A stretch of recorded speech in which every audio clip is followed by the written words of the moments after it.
Good morning, everyone. How are you? I'm all right. Thank you for asking.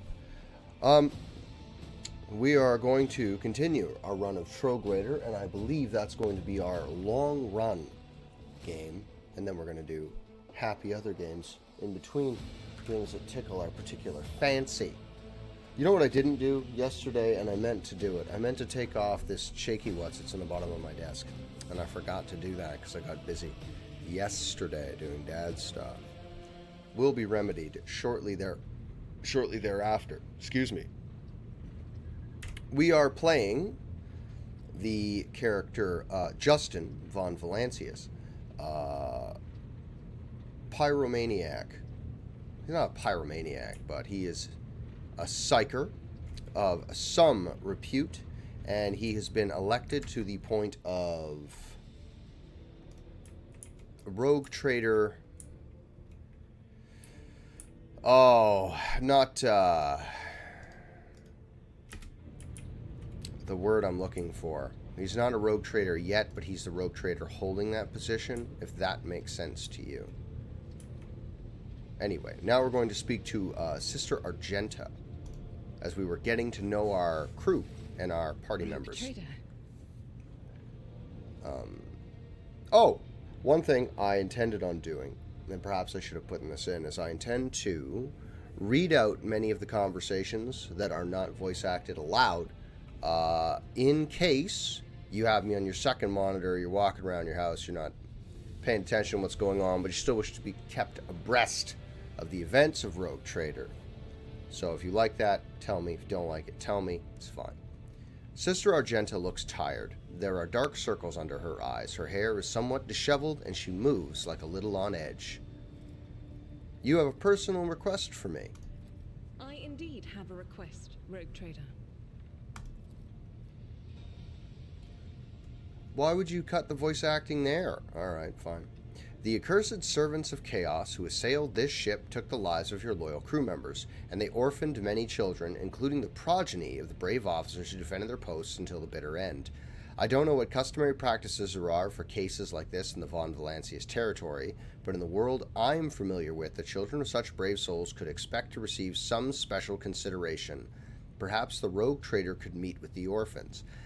In the instance of officers,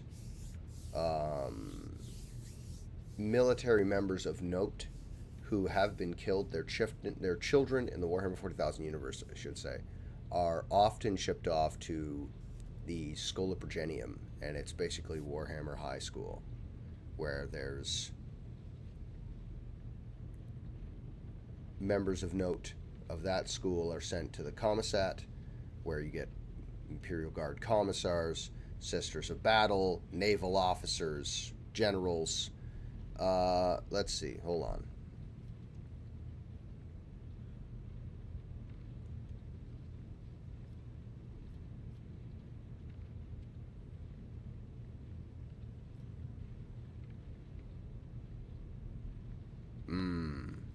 Well, I will meet with them. No formalities needed. These are the children of people who gave their lives for the Von Valancius dynasty. My consideration is the least they deserve. I will pass on your instructions. Thank you for taking my request to heart. That scores us points with Argenta, who I like.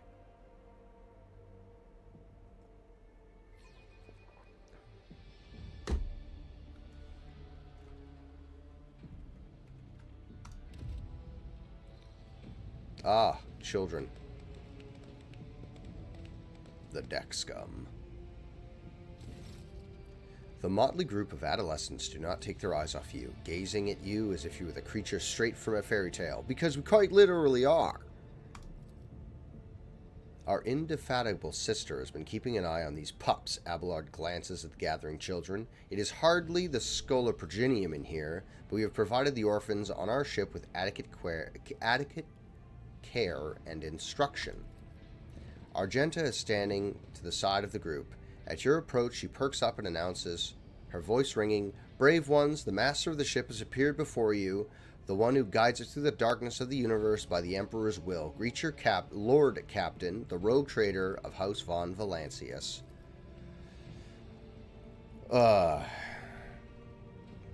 Enric Montag. You notice Infernus Master Entreg Montag standing a few paces away from the orphans. He watches you with wire-proof and bows respectfully when you meet his gaze.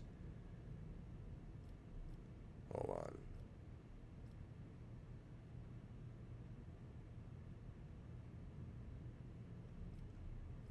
Infernus Master, do you serve as a teacher in your spare time?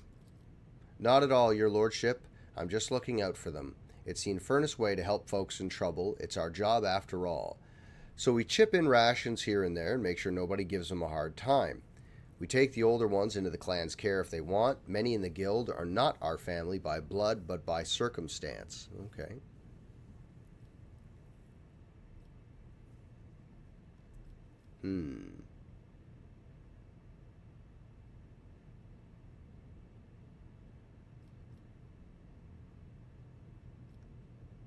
Rogue traders are larger than life. Am I larger than life? Yes, I am, in fact. Personally. Like this, me being outrageous and whatnot, that's... Actually, I'm pretty meek. I'm outrageous in public. Right. Personally. But... let's grandly address them. They deserve it. The teenagers hang on your every word with bated breath. Only a few at the far end of the room seem sullen and not particularly impressed by your speech. Reasonable. One of the scowling visitors with a thin scar across his face tosses his head back and bitterly says, "So what? Why should we care? Our friends and parents died in their dozens for you noble lot, and you just give us speeches." Argenta quickly turns to the boy. A flurry of emotions flashes in her dark eyes, like she wants both to calm him and scold him for his impudence.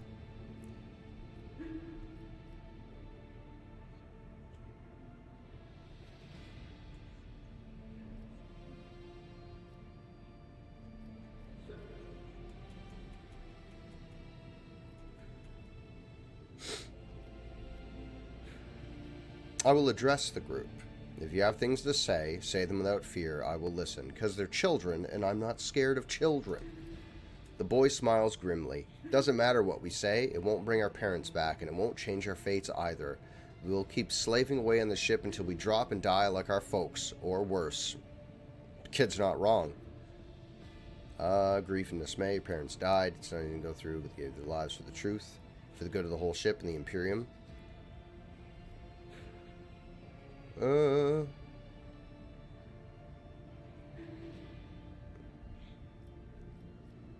Decide the fate of others, and we will obey and die.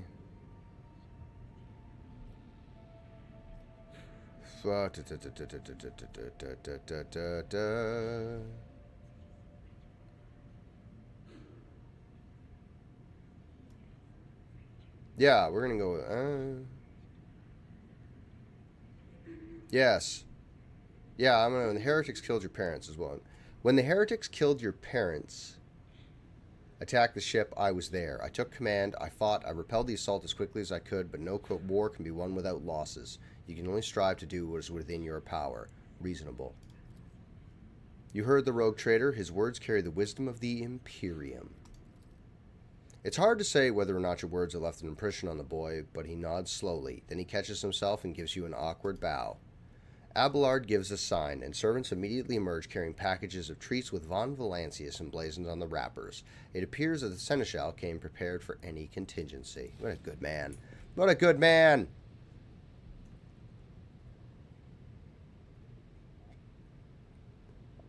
I love Abelard. Argenta rubs her temples pensively, and she smiles and offers a few more words of encouragement, then leaves the bay. Excellent. Okay. There she goes. Not a romanceable option, which is criminal, by the way. Criminal. Everybody wants to bet a sister a battle.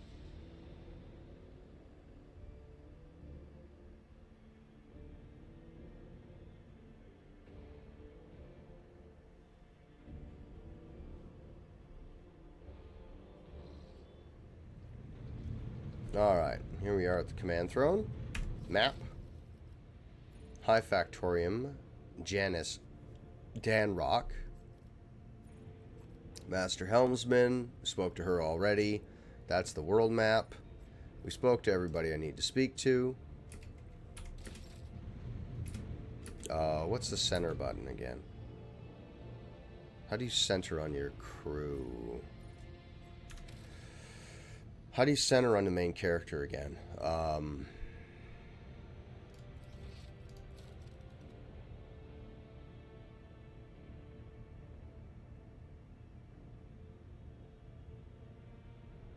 Rotation, colony management. I love colony management. Love it. Love colony management. Alt 1. That's not center on character, though, is it?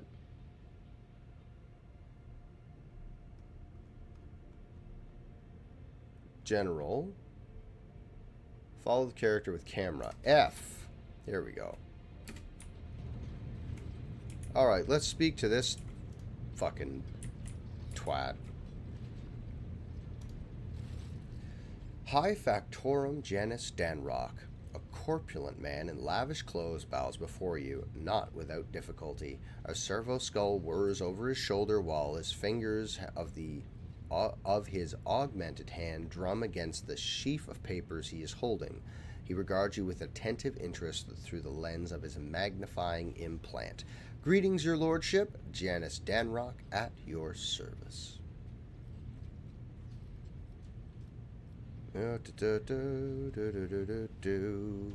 I wish to bolster my retinue with skilled fighters.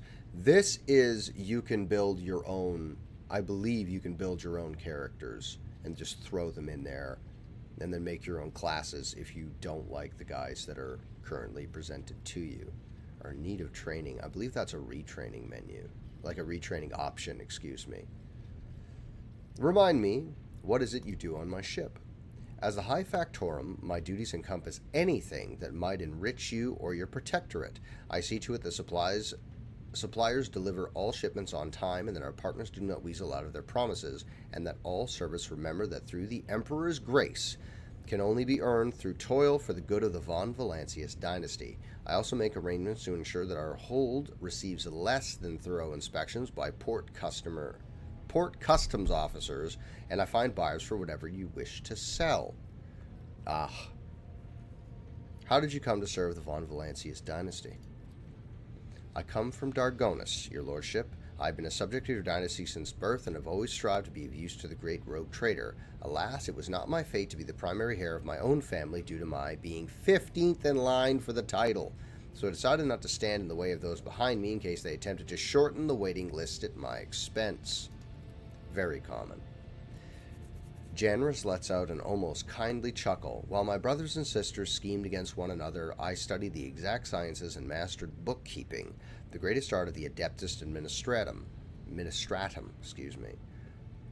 I must admit that the accumulation of wealth, something one can control, is far more exciting than hunting, carousing, and the other traditional abusements of my noble peers.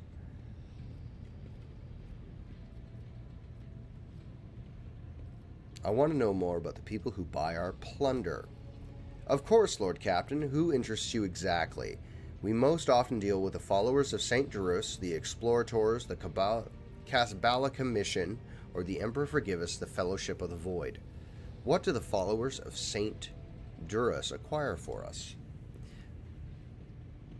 The Drusians still hope to bring the Koronus Expanse into the warm embrace of the faith, just as their flock hopes to receive the aid of the Drusarian missionaries. Each crate of food, shipment of clothes, or box of medicine marked with your seal is a sign the rogue trader himself believes in the sect's future success. Reverend Hieronymus? Yeah, Hieronymus is the first among the Drusins and is the most often seen on Footfall's grand atrium. A gloomy fellow, but almost believe him to be a saint. Jesus.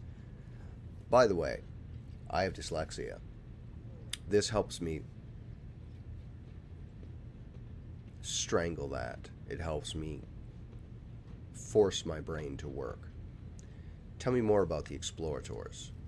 Members of the Explorator Cognizance Fleet, which has been roaming the Koronus Expanse for a good while now. Omnissiah knows what they are hoping to find, but their acolytes regularly show up on an uninhabited world seeking bits of sacred knowledge, tracking down mechanical relics, and sniffing out xeno artifacts. If truth be told, supposedly they want to save the ignorant rabble from corruption. A tech priest named Opticon 22 does business with us on the fleet's behalf. He can be found in the docks at Footfall, which is where we're going to be going after we get a navigator. I am interested in the Casbalica mission. Masters of the cold trade, immoral criminals, and notorious crooks to the last man. The mission is but one branch of this mafia gang that has taken root in the Calixis sector. You can do business with them as long as you can take the necessary precautions. They are led by Vadlim Tokara, who recently appointed himself the Liege of Footfall. Of course, he is a trusted ally of the rogue trader Winterscale, but he will not refuse you, another of the Emperor's anointed. If you wish to talk to Vadlim, look for him in the Liege's palace on Footfall. What's the Fellowship of the Void? Janris emits a laugh-like gurgle. A pompous name, is it not? In truth, they are a gang of pirates who are forever squabbling over loot and territory. However, some of their little flotillas need supplies, or can take awkward cargo off our hands without asking questions. Of course, there's always a risk that these scoundrels will change their minds and attempt to board us instead, but so far, a macro cannons have managed to keep them in line. They say Ryza Calvara? Yeah. Ryza Calvara speaks on the Fellowship's behalf. The Adeptus... What? Oh, the Adeptus Amsecus on Footfall is rumored her favorite haunt, because it's a bar. Why would we give our spoil to these people in the first place? To profit from them, of course. Most of the things you will find during expeditions are complete junk to one such as yourself, but the less fortunate and affluent servants of the Emperor think them treasures, especially when they are bestowed by the great rogue trader himself. Drusian fanatics and pirate cutthroats, Casbalica dealers and explorators, none will refuse our help in these dark and trying times, and there may come a time when we shall be the ones requiring aid, and it would be beneficial to have allies willing to provide it. Very good. Enough? Very good. End dialogue. Now, to the world map.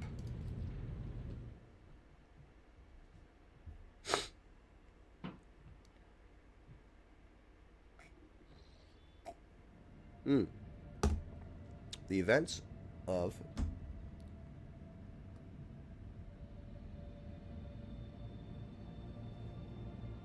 events of Warhammer 40,000 Rogue Trader take place in a vast region of space known as the Koronus Expanse.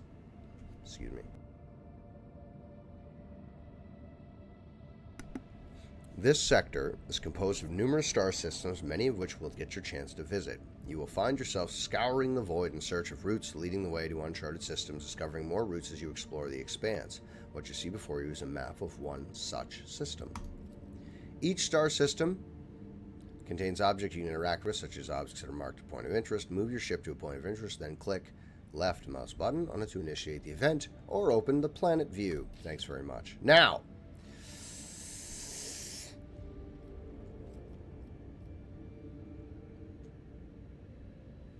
I think that's Footfall Station. First, we need a navigator. The guide. Prison Planetoid. That's an explorator ship.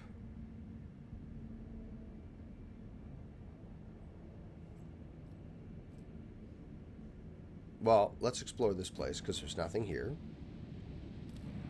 Begin scan. Experience. Nothing. Fuck all. Dead. We need a new navigator, number one. If for some reason we have to hop into the warp, for whatever reason, for whatever emergency, we have to get into the warp, we absolutely need a navigator, or we're fucking done. Lord Captain, reporting. The heralds of the Navis Nobilite continue maintaining Vox silence, perhaps due to Iraq 5 being off-limits to visitors. We intercepted signals from the beacons drifting in the station's orbit. Their demands are clear. We are told to turn the ship around immediately. We've also detected an accumulation of space debris near the station's docks, presumably as remains of interplanetary shuttles. Perhaps the esteemed Navis Nobilite House requires aid and therefore cannot respond to our box transmissions.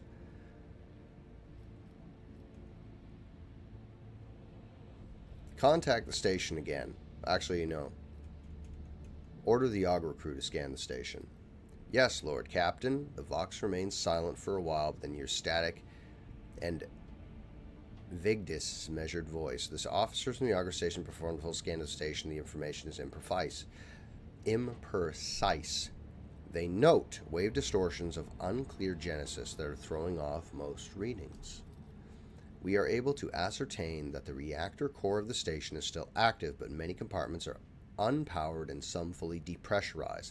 The signs of biological activity are largely present in the central module, which means the station has not been abandoned. So the question remains, why are these Team Navigator heralds ignoring us? Contact the station again. I will negotiate personally.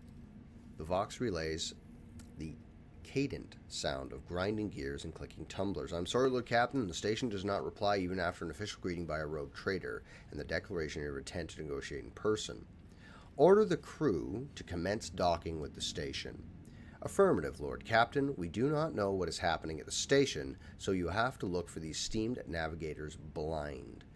Dock safely, and may the God Emperor light your path. Take everybody. Yes, please. We can get some, hopefully we can get some cool Psyker stuff for, Idris? Not Triss. Adira. Fuck.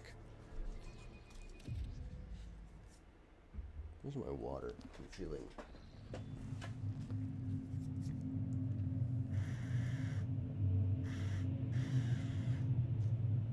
You got a shotgun. Pathetic worm. You dare to argue with your master? It was not you whom I swore to serve within these walls. My lips are sealed. Ah. Confess. What was the old man's last command? What are you planning? Give up, Keeper. You have lost this battle. Again. We're getting nowhere with these ones, sir. Permission to execute them.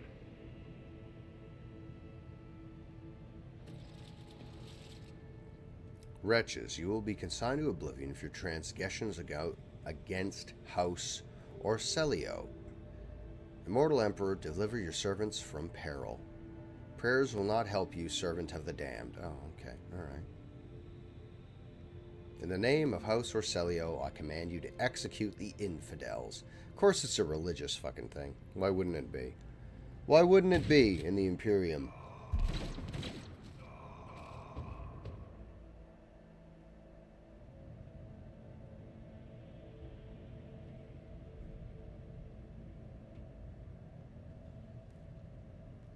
Alright. Ah! A tall man stops you with a gesture when you approach. Blood is trickling down the pearly scales of his weary face, and not just his own blood. Two jet black, unblinking eyes are watching your every move, and the third one, the mark of the navigator's fate, is menacingly pulsing behind the lower lid in the middle of his forehead. Step back, or I unleash all the horrors of the Sea of Souls upon you. Emperor, be my witness. Abelard, if you'd be so kind. The Seneschal takes a deep breath. Before you stands his lordship, the rogue trader Justin von Valancius, heir to the greatest protectorate in the Koronus Expanse and bearer of the sacred warrant of trade. Allow me to point out that the nobilite custom requires the Lord Navigator to introduce himself first, but given the, unusual circumstances on the station, his lordship, the rogue trader, is willing to turn a blind eye to your hostility, but just this once. In this case, I shall turn a blind eye to your unceremonious invasion, but just this once. There is a dangerous glint in the man's dark, shrouded eyes.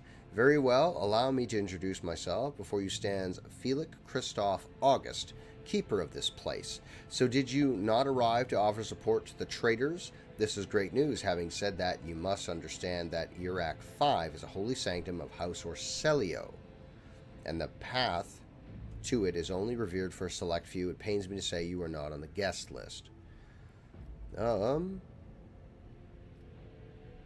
Okay.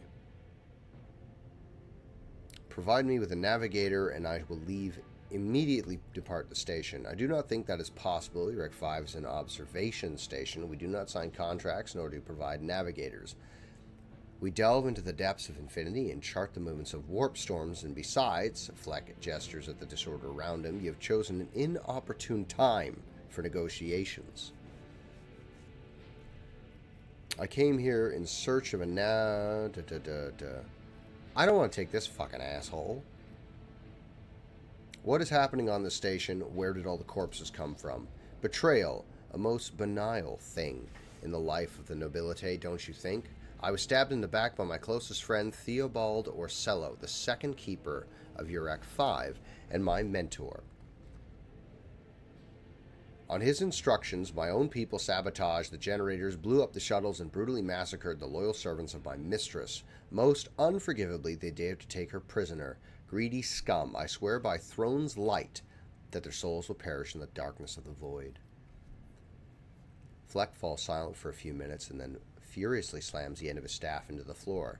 The madmen have captured Lady Cassia and are now torturing her upstairs while we are idly chatting down here. Help me rescue her or be gone, but waste no more of my precious time.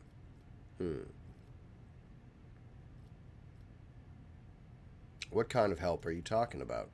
I would never ask for such a favor under different circumstances, and yet... Felix takes his hand away from his ribcage and notices blood and winces in pain, and yet the Lady Cassia's well-being is above all. I haven't got many people left, and my wounds are too deep for me to act with precision and swiftness, but you may actually succeed. Okay. Well, all right. In order to ascend to the Mistress' chambers, you will need to remake the holy relic sanctified with the blood of Lady Orcello herself. This is the control rod of the elevator machine spirit. I have one part, and the other was lost during the mutiny, but even this relic will be of no use unless the elevator mechanism is powered. Okay, why should I help you? You came to the station for a reason. House Orcello will not be able to help you until the current crisis is resolved.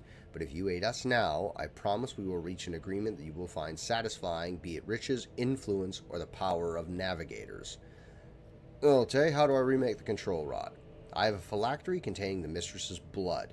It needs to be taken to the laboratory, which is located behind one of the reliquary doors.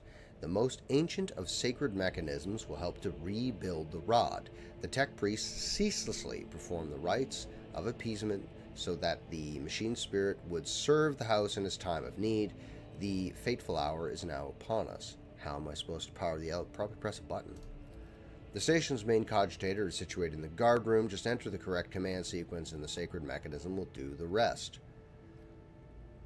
He can't do it. He just said that. He's hurt. I guess that makes sense.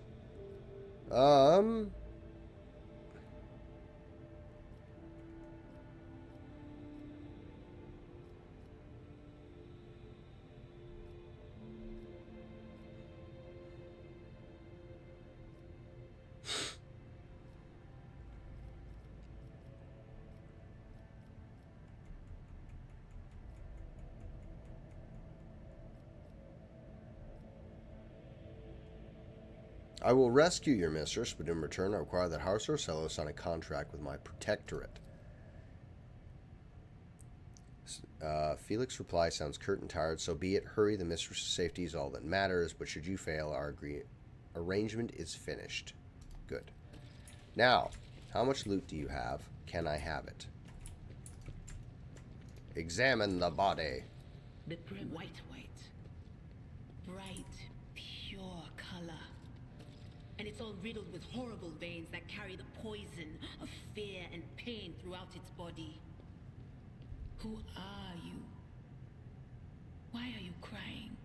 Oh, indeed. If the witch is talking about the enemies of humanity who set upon this abode of noble navigators, then our weapons will soon dispel their wicked misery. Indeed, Sister Argenta. Indeed. Give me your loot. Give it to me. Thank you.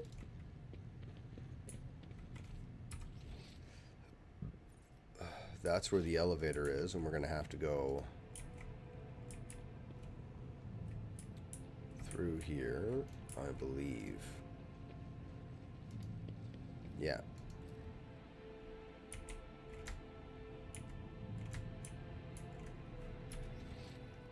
Well, I want the loot. There's a guard. I'm going to have to fight him. That's okay. I'm going to light him on fire.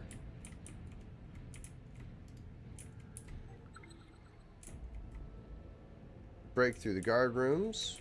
There's a trap. Argenta, be a dear. Would you disarm this trap? And that trap.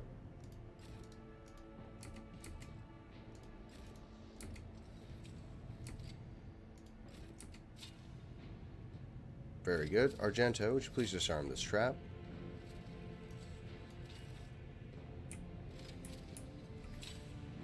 It's a shame I don't get to keep them. You know what I mean? Like in Fallout, you get to keep the traps. Ah, Medicae. Let's examine that, please.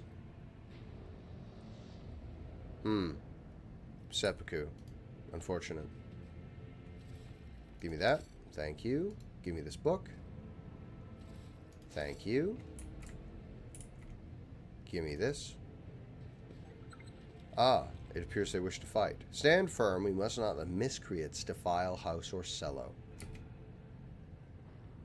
Okay.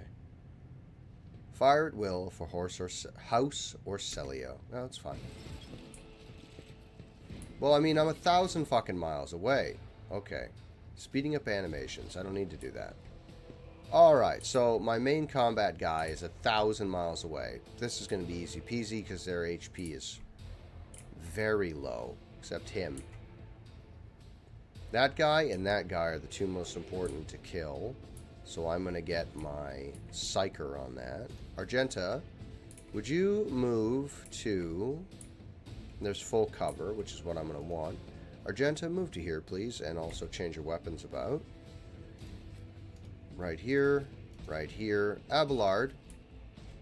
Abelard. We'll get that stuff later, bud. Okay? For now, Abelard, I'm going to get you to move to this point. Just get in cover. Actually, Argenta, can you switch with him? Shit. Abelard. Okay, he can't. Well, if I put you right there. Yeah, okay. Okay, we'll do that. Put this ability on Abelard, who will be charging forward, increases dodge. Then I want you to... Who can you reach? That guy. There's that, and then Psychic Shriek his ass. Oh, she can't. She can't reach. Who can she reach? 9 to 21. Seems like fucking overkill. And it tears the veil a little bit. But it's one less guy. What do you have? What do you got? What are you armed with? Can I click on you? Guard. That's this guard. What are you armed with? Looks like just a pistol. So let's just kill his ass. Yeah, no, she's gonna do great. So that's her turn. Stay vigilant. Okay. Follow my Oh, I drank all my coffee. break them around. Oh! Weapon at the ready. Oh no, Argenta. Strengthens. Yes, come toward me. Yes, stand real close together like a pack of dipshits. Okay, you're my melee. Fuck, I can't make it all the way down there. That puts you in the open, takes you way out of cover, which is the opposite of what I want to do. Can't reach anybody. I very much do not. I could send him around. If I send you this way, you're going to be out of the fight for a lot of turns. I don't want to send him down into the open, Can't charge anybody. Ideally, I would get down to about here. Can I reach anybody with a pistol? Yeah, I can get him with a pistol. I don't want to do that, though. Well, endure. More wounds. And we need to get into combat. We need to get into combat. So I'm going to do this. And then I'm going to light the Medicae on fire. Sorry, dude. Can I charge anybody? No. This may be a poor choice. Yeah, this was a poor choice.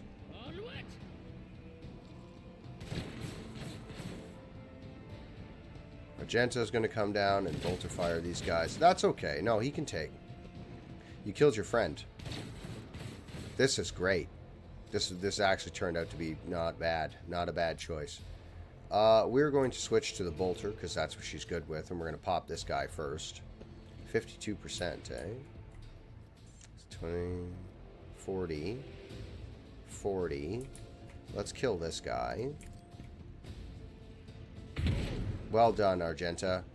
Well done.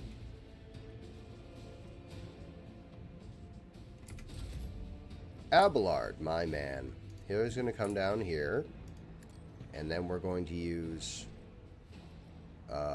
Brace for Impact, which is useful. Then we're going to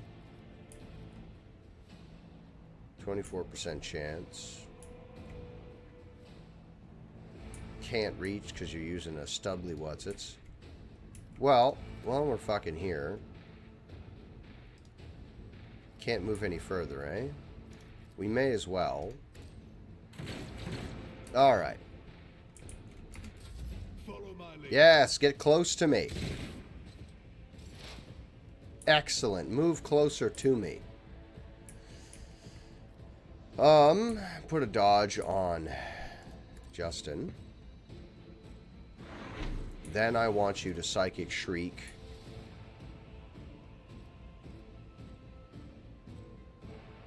Oh, she can't reach anybody. That guy, I guess.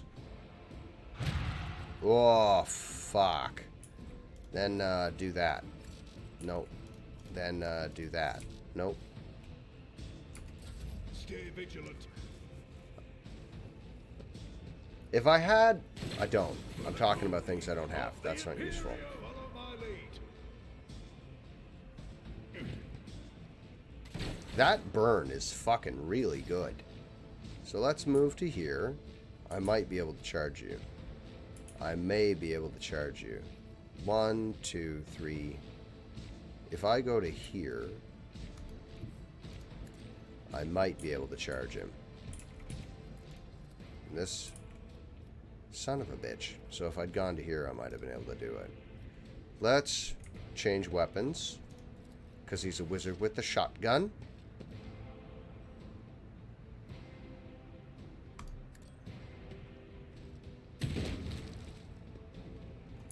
Yes. Then we'll use Endure.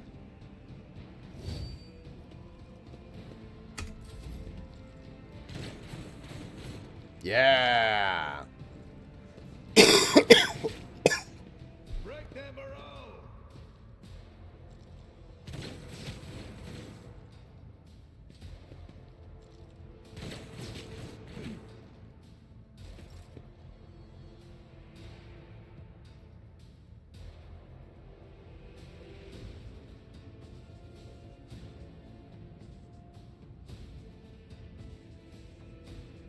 Excuse me. Sorry. Sorry.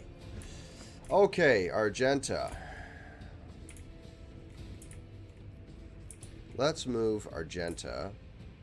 Could she reach these guys for fun? Oh, she can reach them. Not well, but let's kill this guy. Okay, well, don't worry about it then, I guess. Let's reload Argenta. And then Abelard, I'm going to get you to move. Boy, their movement's not great.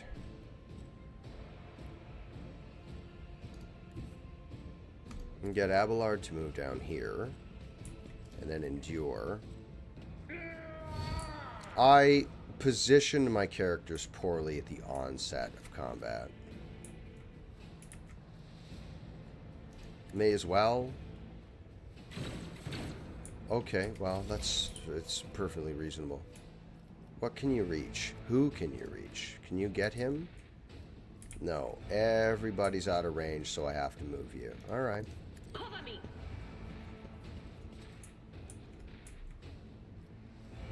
Let's use this. Still can't, eh? Because she got no line of sight. Because I put her behind a box. Gotcha. Don't worry about it. Maybe they'll get close to us.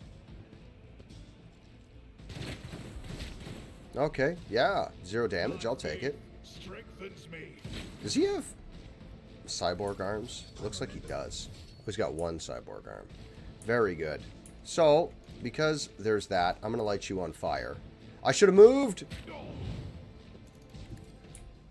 There you go. Get up there, then light him on fire. And then we're going to change over to a melee weapon in a second.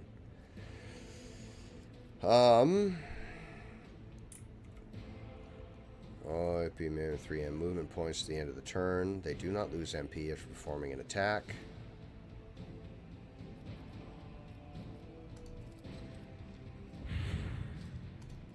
Can I reach him? Fuck yeah, I can. Get him. Yeah! 1. Fuck him up. Bonk! Dead. And then I'm out of actions. Very good. That was a productive turn. Don't get out of here with that. Yes, I have. Oh, yeah, no, that's rough. Did you shoot your fucking buddy? He did. He killed his friend.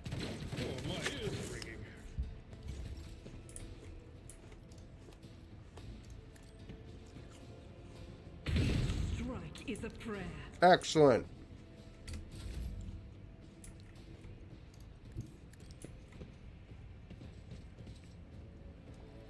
That's his turn.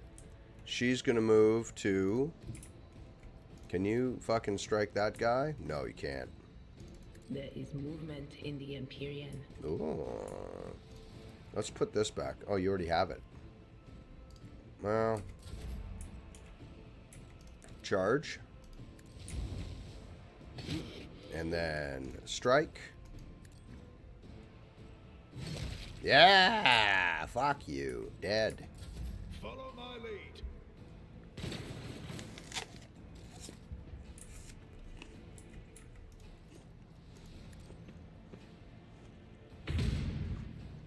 Reasonable. Now, can you charge him? Oh, we can.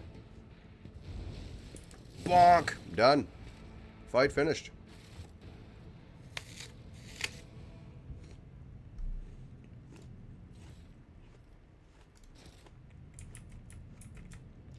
Okay.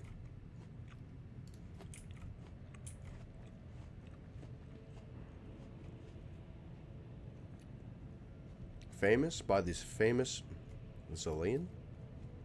Zalaxian sculptor and chronicler Zacharias Vernon, the magnificent 23rd year of this millennium original. Amazing. What a work of art. Give me this book. Thanks. What's this? Pontius Cyphus Galatius on the training of worthy servants to the court of the Navis Nobilitae. Collect. Give me this. Armor, sword, pistol. It's disappointing. Where's the Medicae? He's down there dead somewhere. Take those. Take these goods. Thanks. I'll take some books. What's this? Intercepted conversation between security officers. The library is full of treatises by the most distinguished scholars of the Imperium, from the Astra Militarum Tactics to the Adeptus Mechanicus Janitors. Guard Medicae. Give me your guard stuff. Alright, never mind. Give me your medical stuff is what I want. Spray paint this equipment. Give it a quick spray. Give it a quick changeover.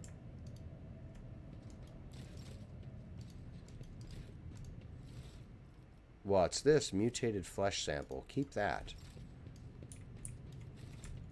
Did we get all the loot and goods and stuffins in this room? Give me this. Oh, a Ripper auto pistol. Not as good as a last pistol. And there's one other goods in here. I see it. That's a door. Goods. Goods. Goods. Goods. Meteorite chunk. Oh, there's a puzzle. There's a puzzle here. Did we get all the loot? Except this loot here. Select everybody. F. Everybody go to the same spot, please. Argenta, darling, would you go here? And you go pick that up. Thank you. Data crypt H40K. Oh, very good. You know what we should do? Inventory.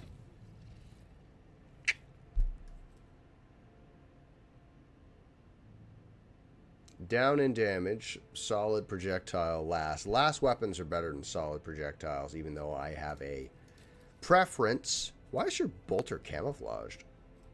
Unfading Valor. Godwin pattern bolter. Given to Valor in the Order of our Martyred Lady. Dulled over the years. Okay, well.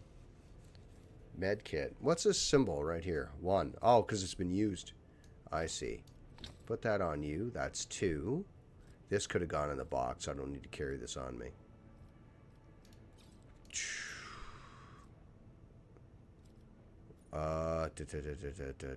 Journal, map, void ship, cargo manager, cargo. Let's move these pistols to...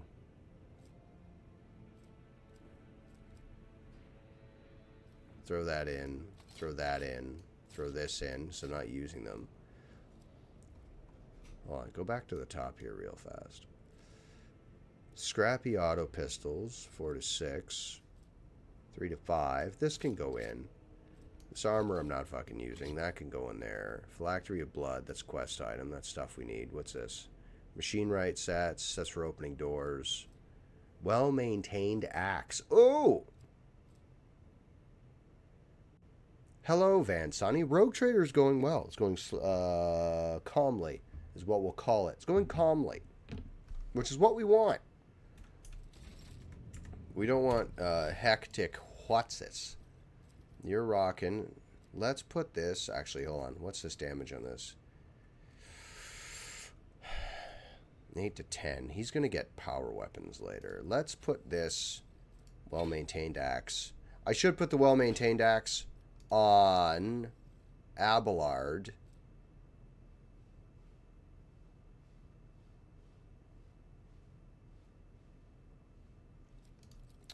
I'm going to give the well-maintained axe to my guy.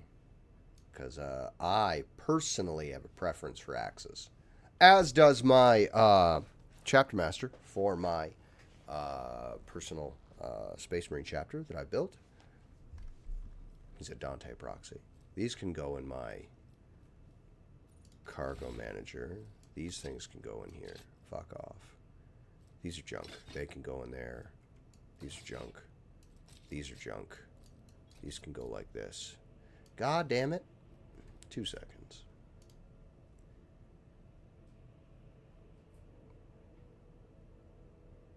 Fucking bots.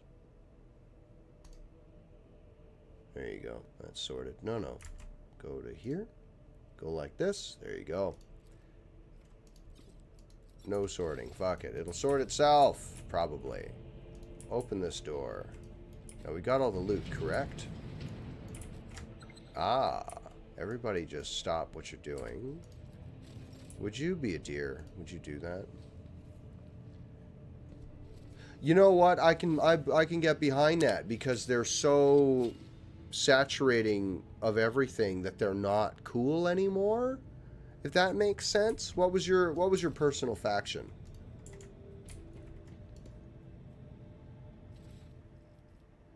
Navigator flesh. You're going to need that for a snack later. Damn warp. If we'd been in real space, I'd have... Idira, stop castigating yourself. Ah. Your soothsayings have always been vague. Even if you had her, who among us would have realized that it was Lady Theodora who was in peril? These are good points. This is a room. Oh. Yes, please. Yes, please. I have to tell you, Van Sony, I'm a giant fan of the Leagues of Votan. Love them. Not much lore on them, I know that, but I love them. The Leagues of Votan pulled me out of a very serious depression. Not gonna lie, it was bad. And then April Fools comes around and Games Workshop, like, fuck you, man. Don't get your finger out of my pisser here. Like, you're not bringing the squats back. And lo and behold, so now I've got a squat battle force sitting. It's over there, actually. It's not put together. I don't have time. I haven't had time to do it yet, which is a shame. But squats, the Imperial Guard are awesome. Sisters are really cool. I really like their model refresh. I really enjoy it. Sisters have some good lore. They're really good looking models. They're really good. I love Sisters of Battle. Love them. Big fan of the squats. I really like the Eldar. One of my very dearest friends plays Tau, and I rattle him constantly about how the Tau are shit. They're not. Tau are great. I love the Tau. I love the Tau. They're fantastic. Let's throw the noble gloves on my man here, and we'll put... This is just tech use. +3 bonus to tech use. I would much rather persuasion than tech use. Let's open this door. Oh, Argenta. You have a job for you. I have a job for you, Argenta. Oh, that's why.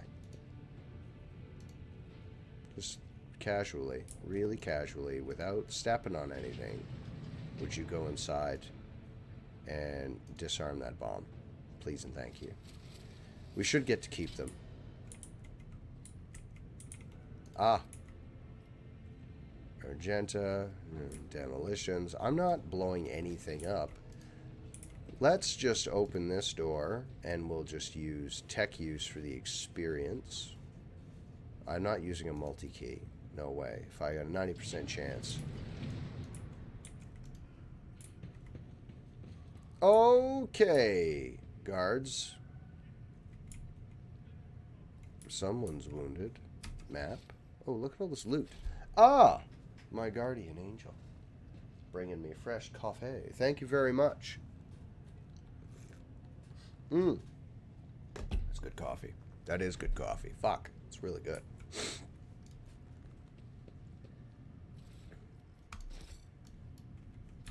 I have been really teasing the idea of myself of building. Did you hear the screams? Move.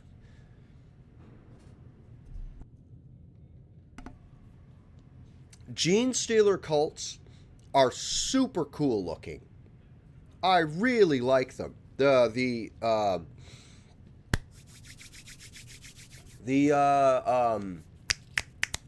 bikers. Fuck. Jackals? There's 2 units called Jackals in 40k, and it's the... Oh, okay. Oh, he's being driven mad by the warp.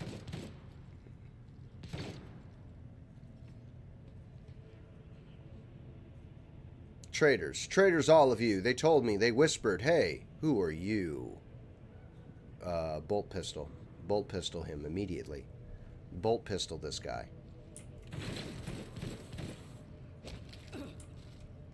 Yep.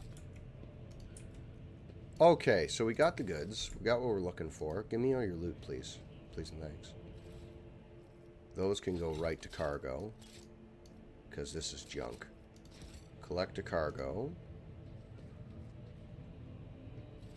Yeah. Collect a cargo. Those are goods. What's this? Research notes. Okay. That's something we're going to read to solve this puzzle. We're solving a puzzle together, everybody. There's some goods over there. Keep that.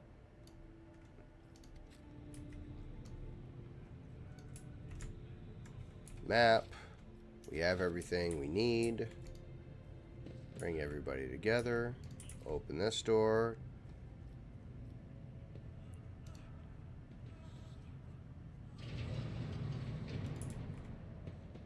Oh, hello. Servants. What's this? For some reason, the archenemy's twisted influence has found a way to the station. Well, fucking shit. Kill these guys. Wipe them out immediately. Who am I talking to? It hurts so much, the pain in my chest. The fact that the person is still alive, evidently barely in and out of the groans. Where's the child? You have a name. He has a name. That, Always keep your eye on the prize. Okay. I'm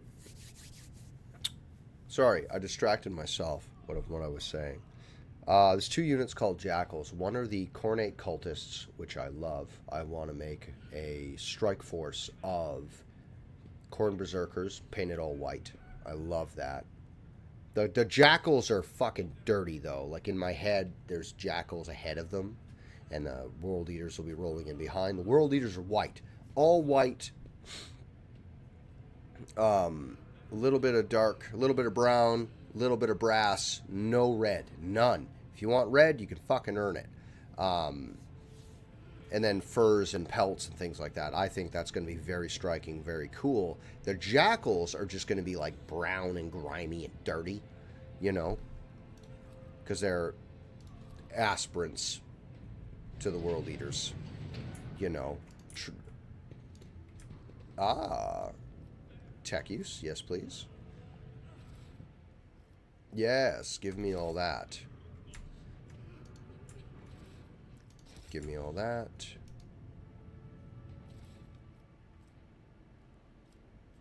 Long last. We'll keep that, and we'll keep this and see what happens. Plasma shock generator. Filtration plugs.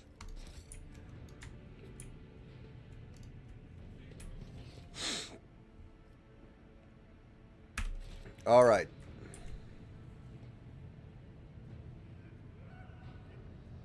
That is being unique in Warhammer is difficult.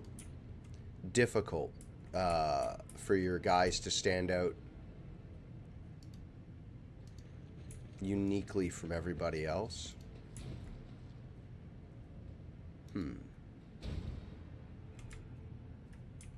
Okay, I'm missing something.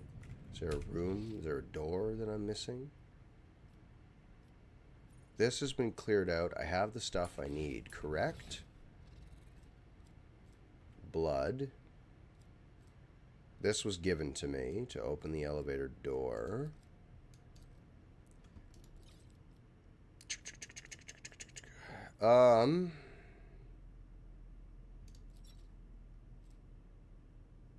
That's the psychic staff we got, which I will not be using.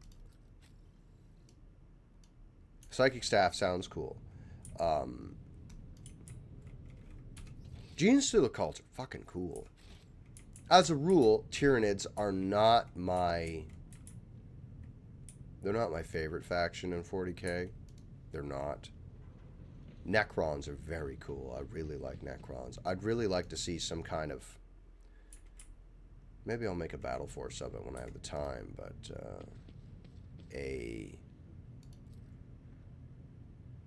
Power is out. Was I in a guard room and simply failed to turn the power back on? I must have been. I must have been. Okay. Guard room. It's loading it like it's a new area. I assume this is the guard room.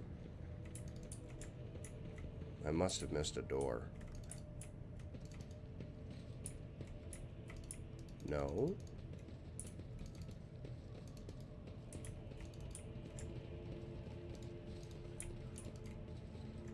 Ah, I did miss a door.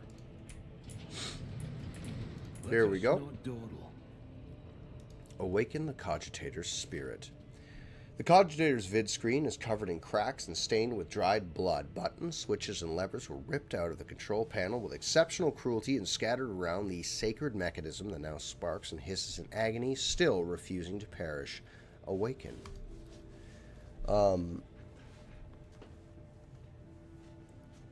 It's kind of not. It's not interesting because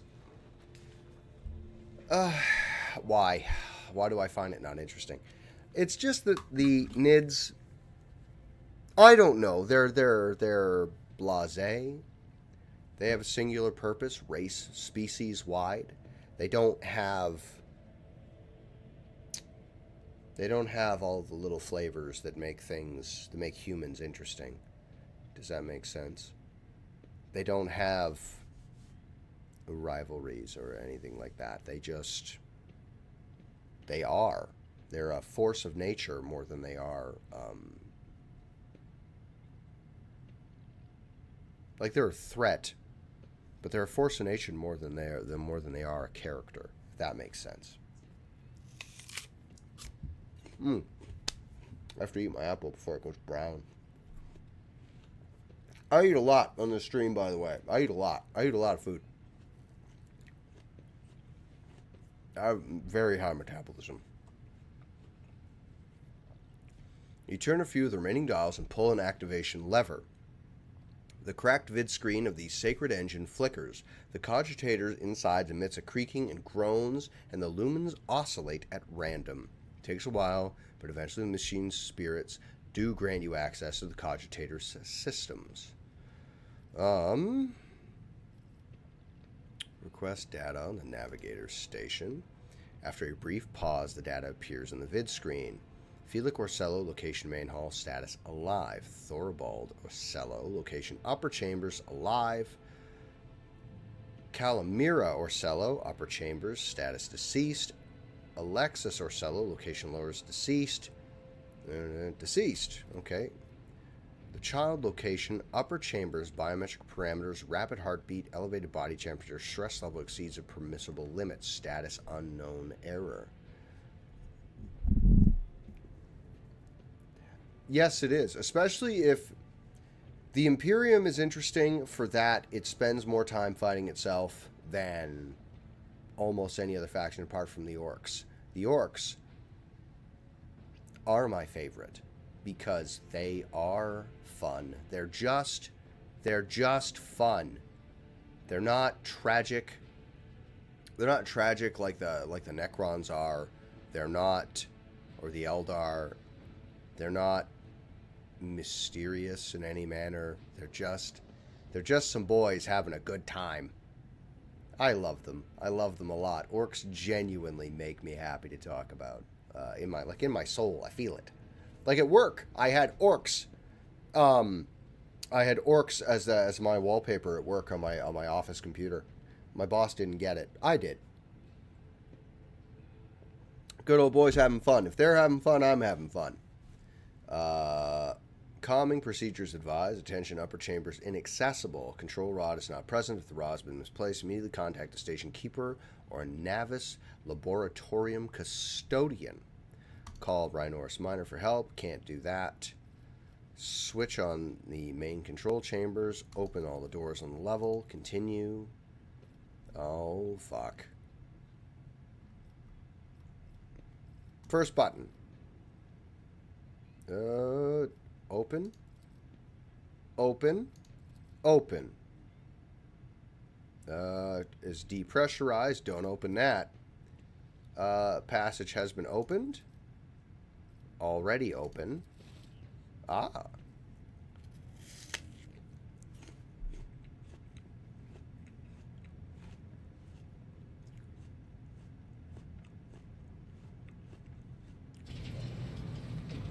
Purple is stealth.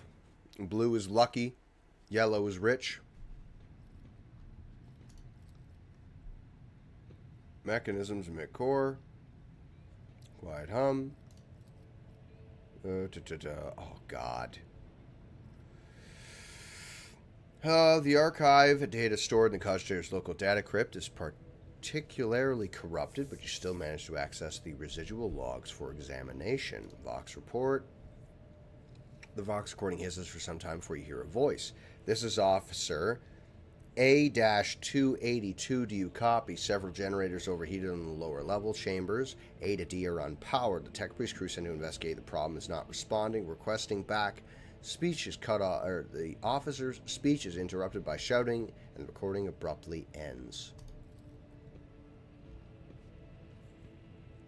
It does. It looks like it'll fucking fall apart as it's like rattling across the plane at fucking high speed, and it just keeps going because they got things to do. They don't have time for breakdowns. If they do break down, that's fine.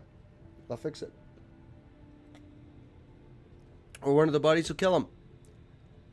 Who cares? They're just having a good time. Orcs are the best. I've been working, side note, put aside that for a second. I have been working on a novel just for me, just for myself. I don't think I'll publish it because then I have to deal with Games Workshop and all that. But there's like a novel that I've been working on for myself with orcs and factions, and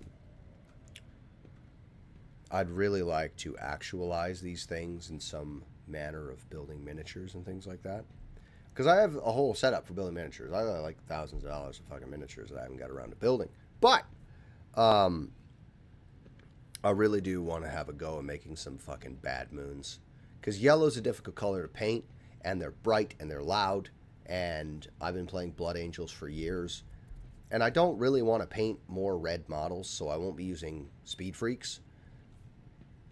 Maybe a little bit. I might go bad, like, if I don't go bad moons, I'm going to do my own custom thing. But if I do that, then it's going to be white again, and I'm already dedicated to making a white war leader. So how many white armies do I need? You know, not armies so much, but just little battle groups that you can just stick on to another army, maybe. Officer H-123 speaking. 200 servants have perished due to explosive decompression in living quarters. We've located traces of mechanical interference that particularly causes officer sabotage. Crews 5, 6, and 9 are cut off from the main compartment. We have enough oxygen for 20 minutes. May the Emperor save our souls. Do I make statues? Like, what do you mean, KB? Do I make statues? I have 2 3D printers, neither of which are set up. I got 2 3D printers. I'm going to put actually, there's going to be a 3D printer right here next to me. When I put the stand in place, I got to bring the stand downstairs. I got a 3D printer for here. Excuse me, I'm going to cough real loud now.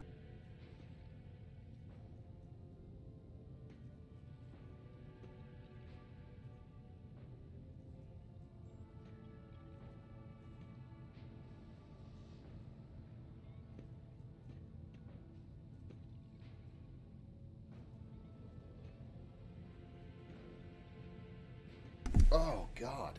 Anyway, sorry. Do I make statues? I did want to get into 3D printing and 3D design, because there are models and miniatures I would like to make and paint.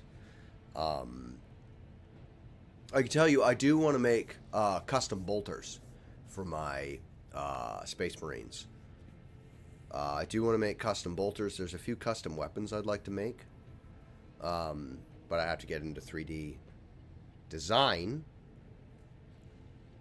Oh, dude, oh man, I have so much going on. It's so hard to get at everything that I'd like to do, which is one of the reasons that I helped set up my streaming office, which would then, if I'm streaming, I can be working on those projects. It's just time. Time is a thing, and lack thereof time. Because I'm a father, I have a lot of responsibilities outside of what I'm doing in this room, and I have the stuff, I have the materials for a lot of the projects I'd like to do, but it's space to store it is a thing. I could do big. There was a dioramas I really like doing. I have dreamt for the last 15 years, actually longer now. When did Gears of War 1 come out? Hold on. Let me alt-tab real quick here. When did Gears of War 1 come out? Release date was 6. Oh my god. Really? 4. So, copy. Now go to my minus 18 years ago. Oh my god.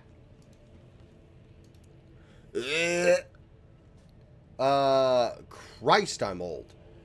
So for the last 18 years, I have wanted to build a 4x4 table for Warhammer, and I wanted to base it off of Gears of War, one of the multiplayer maps in Gears of War. I have been in love with Warhammer and Gears of War most of my life, and there's a particular map that I wanted to build and put my own unique spin on it, and I wanted to have street lights and burning barrels with the LEDs and everything in it. That is, once I set my workshop up, it's not going to be in this room. My workshop's going to be out in the garage. I have to, well, thank you. I did do commission work, painting armies. I did do that for a while. And then people decided that they were like, once they got their armies, they're like, oh, gee, thanks. And then they just wouldn't fucking pay me. So, you know, like, what am I going to do? Take you to small claims court? That's going to cost me more money. You know, like, I could just take your army back or fucking beat you up. Like, give me my fucking money, you know. So, I stopped doing that. Oh, dude, it was the worst. Like, one dude was like, thanks for painting this for me. And he just, like, I said, dude, hold on, where's my money? And he's like, well, I don't have any money on me, but I can trade you. I said, what are you going to fucking trade me? He's like, here, have an Xbox controller. Like, huh? Yeah, it took fucking, you know how long it took me just to build your main, like, I did custom work for his, Warlord, which was a big boy, right? I did a bunch of custom work, I did a bunch of custom pieces, bought 2 kits, put those 2 kits together to make the one model. That model took me, like, fucking 20 something hours to build and paint. Just that, you know. So then I painted a bunch of guys to go with that, and, you know, I don't know how many points the whole force was, but you're gonna hand me a fucking busted second-hand controller? Fuck, thanks, dude. So now if I do commission work for anybody, there's like an actual legal contract I get people to sign, and you have to pay me, or, you know, it's...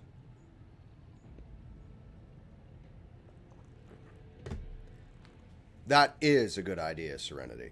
That is a good idea. Building miniatures is a passion of mine. Warhammer is my great love. Like, it really is. I don't care overtly about actually playing Warhammer because the fucking rules change all the time. I was so insulted, man. Like, one guy tried to pay me with a mattress. No joke. He's like, I'm getting rid of a mattress. Do you need a bed? Like, I don't need a fucking bed. I need money. Like, pay me money, man. I'm doing this to pay my rent. I don't need a mattress. What are you talking about? So then I took a look at the mattress, because I did actually need one. Not gonna lie, I did need a mattress. And, there's fucking stains on it. No, dude, it was fucking gross. It was gross, man. So I didn't get paid. That's the long and short of that. So, with that said, I like painting. I like doing commission work. If you want to check out my models, you can look on Insta. Not as many I've been really lazy, we'll say, about updating on models that I've done, put them on my Instagram, because I don't know, lack of confidence, I guess you could call it. Like, these look like shit. Oh God, my camera work's terrible. You know what I mean? So, but I should, because painting miniatures is something I'm passionate about. Warhammer, telling stories about characters via the medium of painting. And while I'm working on models, it is relaxing, and I find peace in it, which is something peace is something I struggle with very much. But when I'm painting models, it's very relaxing, and my brain can go somewhere else for a little while.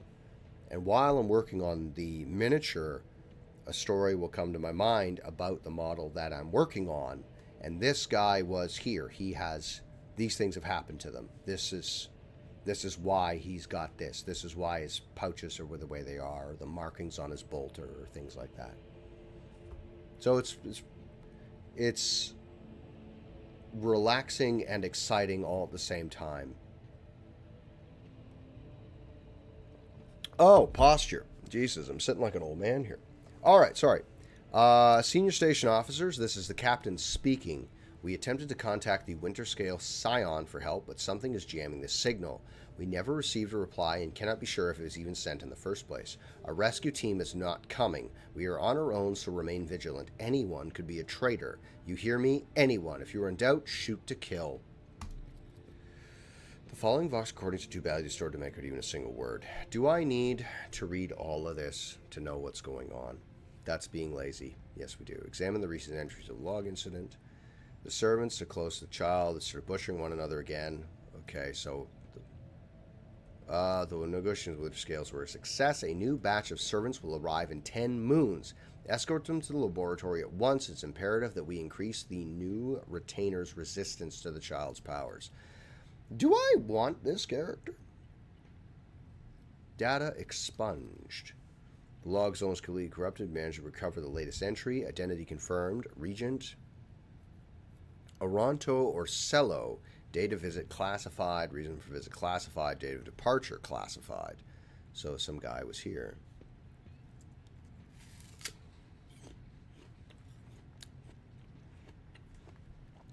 That's what I hear about 10th edition, is that it just sucks.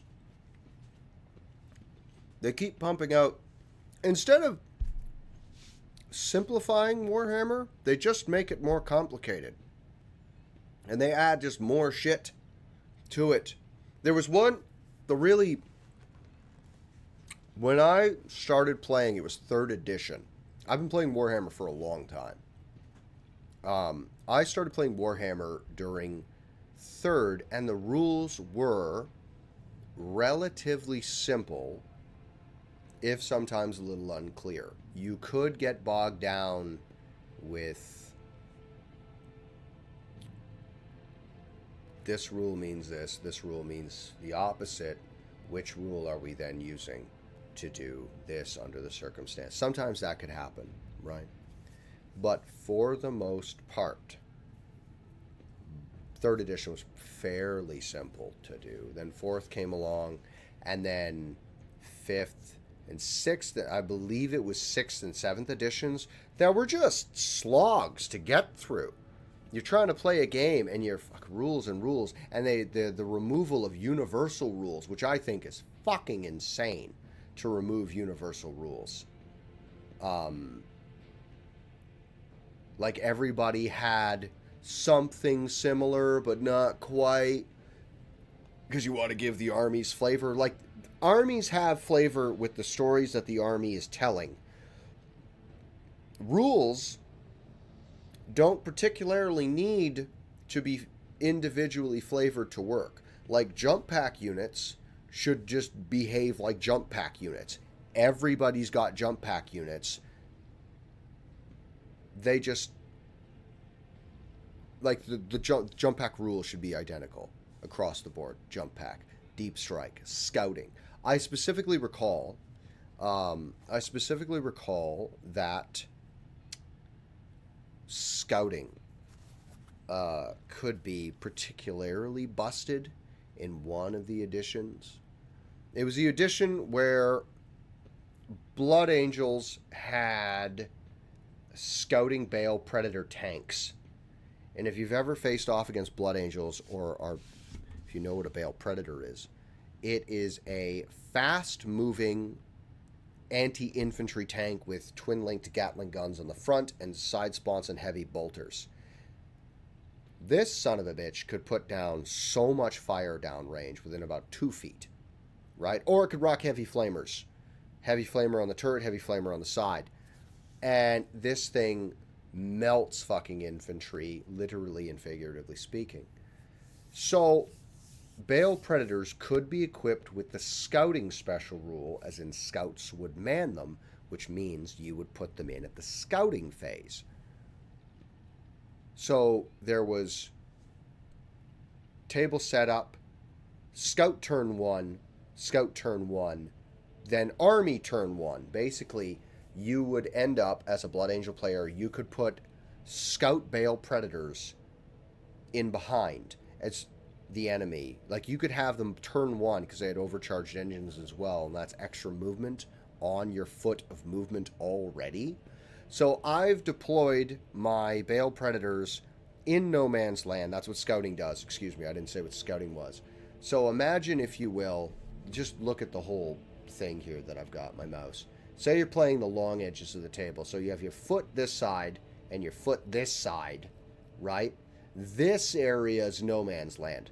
I can't deploy, if this is my side, this is your side, I can't deploy outside of my foot zone here, right? This is where I deploy my whole army. If you have scouts, your scouts can deploy in no man's land.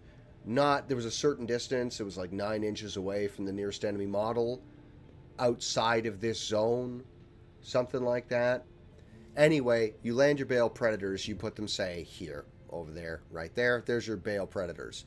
So with 18 inch of movement, you go from here all the way around and you're back here. By turn 1, I have, by the end of scout turn 1, I have Bale Predators in your back line. Immediate. They've already started firing at you before your turn 1 happens. Then they changed that. They took that out. They said that's busted. Don't do that. Reasonable to do that. And then they started changing all the other rules and started changing the definitions and meanings and things like that. I want to tell you, I never did that. Often. No, I did it as often as possible. Are you fucking crazy? Of course I did. Holy shit, that was amazing. Then they started changing all the rules, and the rules got bogged down, and it was a slog, and it just fucking was not fun to play. Different terrain types, that was a thing. Your fucking vehicles would be destroyed outright by driving through a forest or something. Like, God. It's a fucking tank that survived thousands of years, but shit, I hit a stump, destroyed my vehicle. No rule, no, still to this day, there's no fucking rules for dealing with height. I'm gonna get my apple.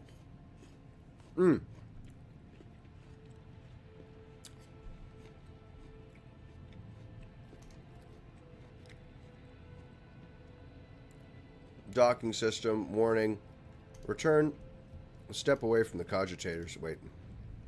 Did I open everything I needed to open? Awaken, main elevator, activate the elevator, return. Elevator's on. End dialogue.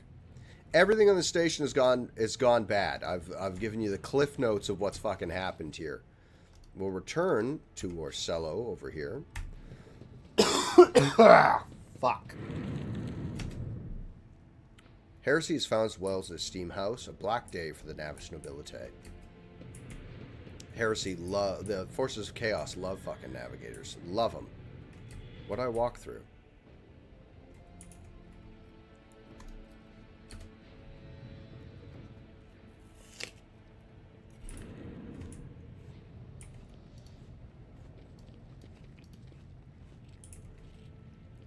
Alright.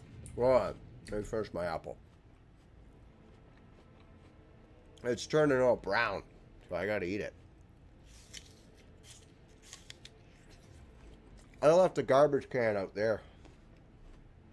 I was cleaning. I took my garbage can outside. Not outside. It's in the other room, but... Railguns. They changed railguns a bunch.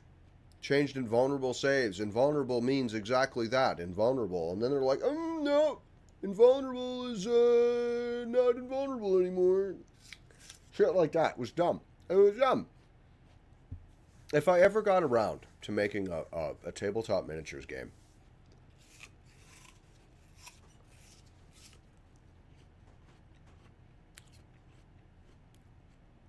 that's a damn good idea. I've never played Bolt Action. I've heard good things, though.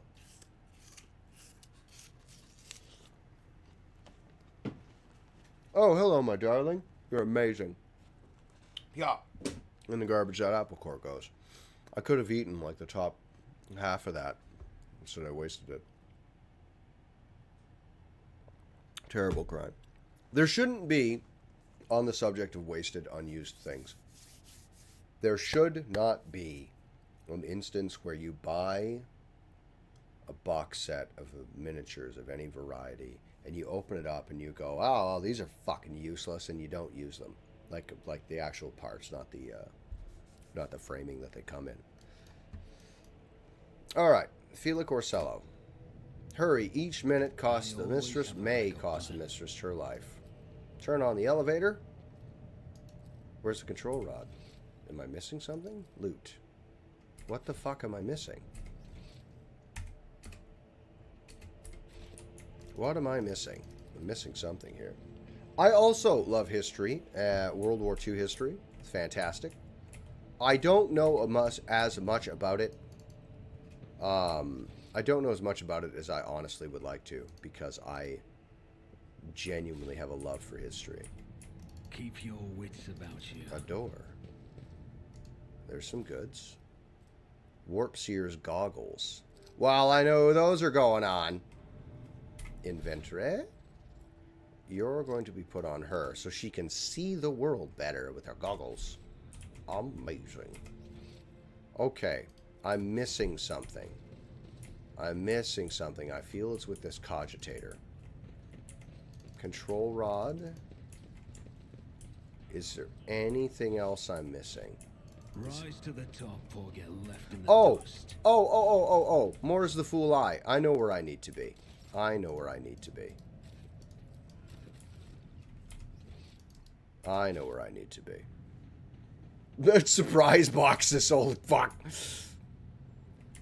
Okay, and this is the laboratory. Oh, there's the puzzle in here. This is the puzzle we need to sort. Take that. Unpause, thank you. Select those goods. Talisman of Changing Ways. That is a very heretical trophy. Bone Finger Charms. Gilded Phylactery. Okay, we're going to have to do some reading and do some genuine puzzle solving. What's this? Psi Crystal. Keep that. Goods. Gonna need one of those. Flesh Sample. What's this? Cost extension of reagents. Sears your nostrils. Broken glass crunches underfoot. Somebody wanted to destroy the laboratory or find something. That's really nice. That's really good. I really enjoy that. That's a pleasant fiction when it comes to Games Workshop, however. Like, hey guys, we've heard your feedback and we don't care. Pay us more money. For Space Marine lieutenants, synthetic amniotic fluid pools across the floor. Barely discernible traces stretch to the side opposite the entrance. Open this door, please. We're going to do some save scumming, I believe. Who's this guy? Lady Cassius Medicae. Let's talk to this fella right here. They lost, please don't kill me. Lost their minds, please don't kill me. Transducer. Remake the control rod. Tissue flask. Catalyst flask. Now,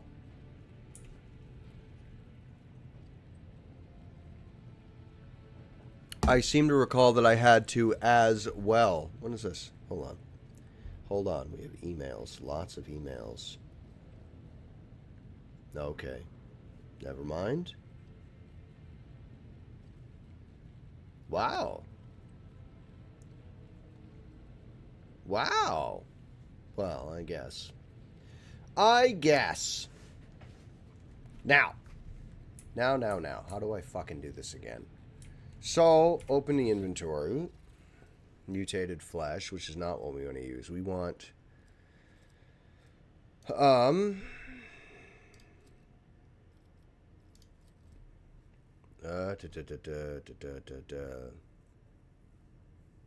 Adamantine and black water.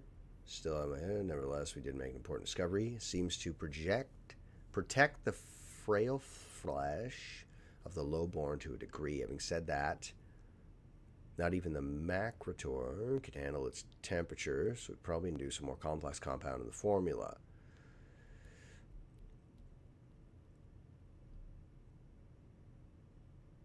A chunk of meteorite found by the Cuber subject is completely useless, so its shining granules could be used in making new paints for the child. Yes, I think I'm going to do that exactly. Okay. So, adamantine black water is not what we will be using. So let's save. Save there. We want to make the control rod. The control rod needs navigator flesh. So we're going to make this one first. Then the catalyst.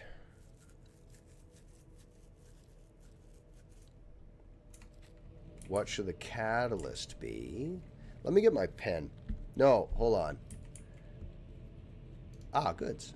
What's this? Give me that. What's this? Info. The more inflamed material in the child's frequency of tantrums.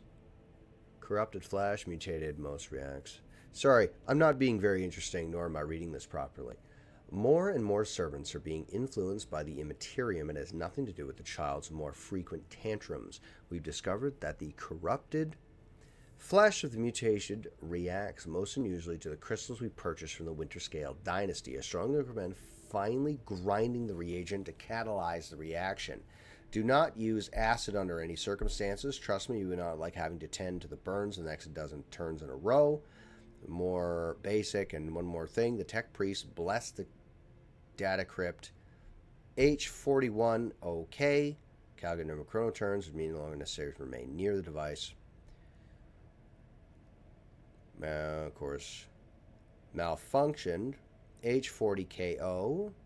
So H41 OK. That's the reagent. Flask. Catalyst. So let's go to this thing. Excuse me. Psi crystal. Close. This is intriguing. Goods. Crystal dust. That goes in there. So water. Black water. Biogel. Don't use acid. Didn't say anything about using... Don't use black water with adamantine dust. Close.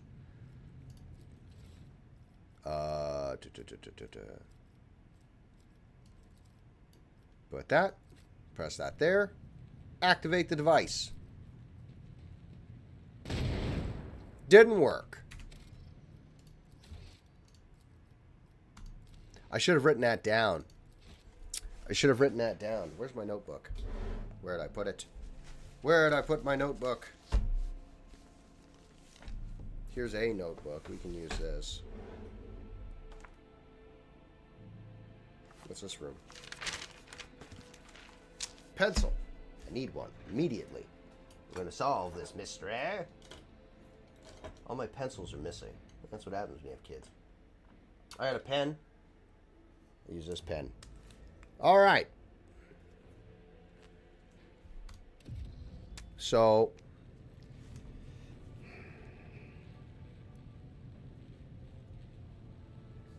dust, crystal, fucking pen, crystal dust.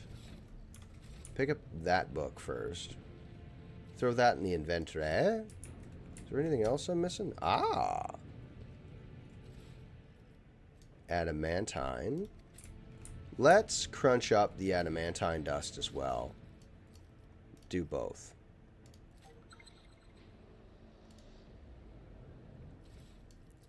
I believe this took me a fucking hot second.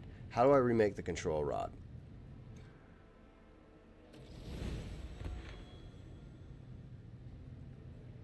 Oh, really? That's I just did it. I didn't have to do this to do that?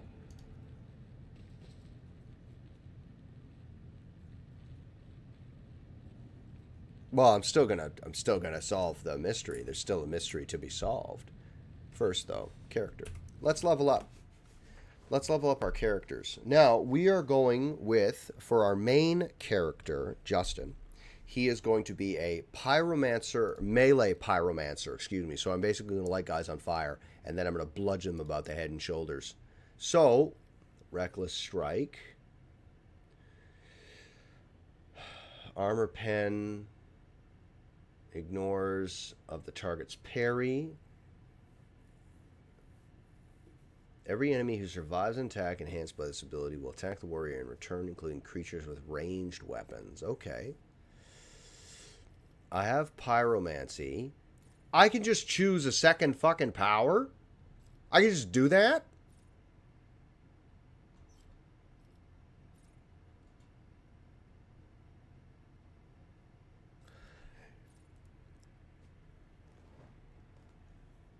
Oh, there's so many options, and my brain is literally doing flips. Firestorm. This power only impacts creatures suffering from warp burn or burning. Everyone adjacent to the target point suffers the effects of ignite psychic power. Fuck. That's what I'm already using.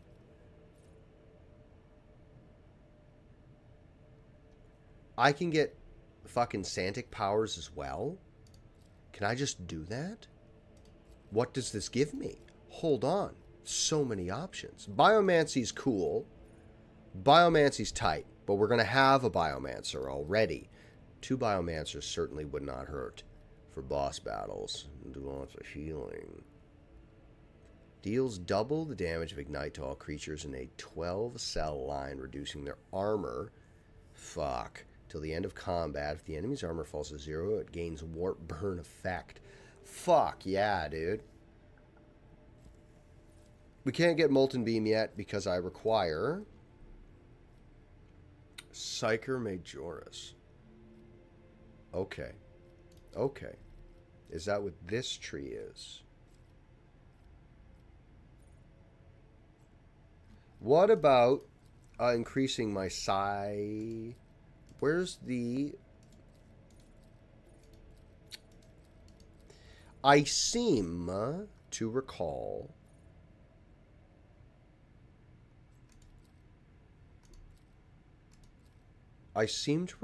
the ability to increase your psi rating, and I forget where I would find that. Is it in here? Ah! 19, 14...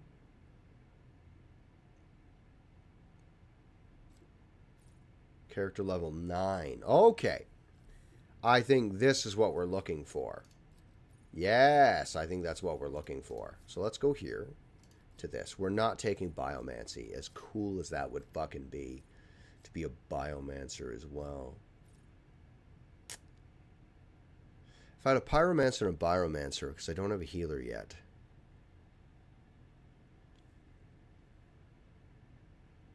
What does Biomancy give me? Can I... Hold on. Hold on. My character is changing before my eyes. Let me just Alt-Tab you here really fast. Biomancy. 40k rogue trader.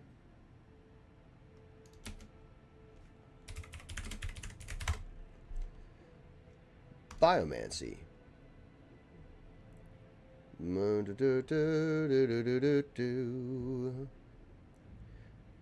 Boy, this page isn't done. The wiki for Rogue Trader is just not finished. Biomancer, support buff, debuff, 3. You can get Biomancer's Companion, melee and healing. Director's worth it on the merit, matter of party. Alright, so what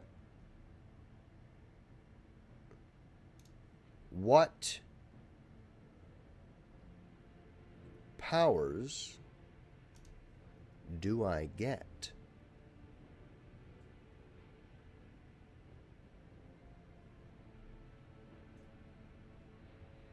That's about the Rogue... Sorry, that's the Rogue Trader game. I don't want to watch somebody's YouTube video. What do I get for doing this? Siphon, Adrenaline Surge.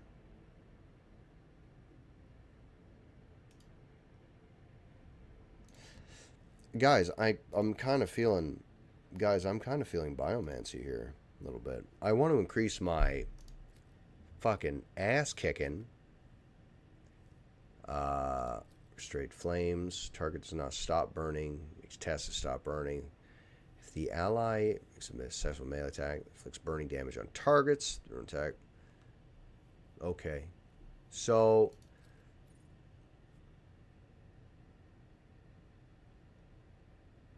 So if I take Biomancy, what do I get? Healing. Healing and buffs, which means my character is going to be more of a support character, but for all the damage we're taking. God, Pyromancy and Biomancy is going to be fucking busted. Fucking sounds great, though.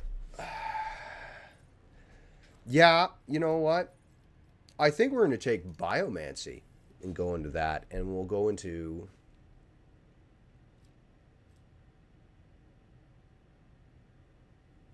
Warp Lore.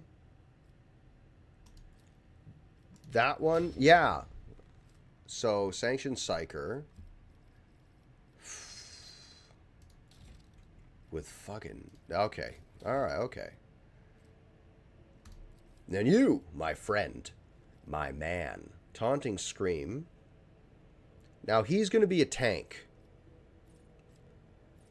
I'm going to take Sworn Enemy, because I used that on my ill-fated playthrough of Rogue Trader before. Sworn Enemy on the tank is going to be fucking brutal. And we are going to give him Medicae, because he's my secondary healer. For you, I'm going to keep you the way you are. We've lowered the threshold for a warp tear on both of my psychers already. Let's take pain channeling because she's my big cannon and she usually kills guys with overkill. So we're going to take pain channeling for her, and I'm going to give her... I believe she's at 30, 45. Willpower. Let's go with perception. And you, Argenta. Ooh. Ballistic skill up. Oh no, strength. We have to start building strength. Pardon me, we have to start building strength with Argenta because Argenta is going to be getting a heavy bolter. Kick. Kick. Kick. Controlled shot. That's cover. Double the rate of fire, 20% less damage. Open fire. Automatically dodge. Controlled shot. That's going to be for her burst fire. Okay. she's going to move into Arch Militant, I believe. I have no idea what this character is going to be. Charge, Endure. I have no idea what the main character is turning into. This is a journey in itself. Now, sorry.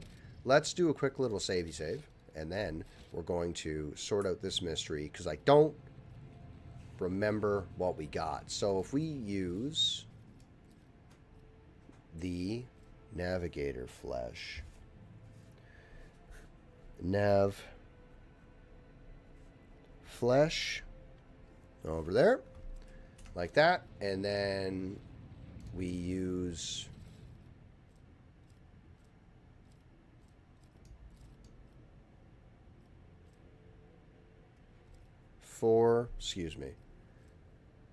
H41 41. Okay. And then catalyst is going to be biogel. But fucking pen. Biogel. Reagent. Not that. Pardon me. We want to use the crystal dust. Right? Crystal. Ugh, chicken scratch. Look at that. It's not bad, actually. My handwriting's pretty okay. Let's transduce this meteorite chunk as well. We're not going to be using that, I don't think. Back over here, and in the reagent we're going to put the crystal dust, close, and then turn it on. No.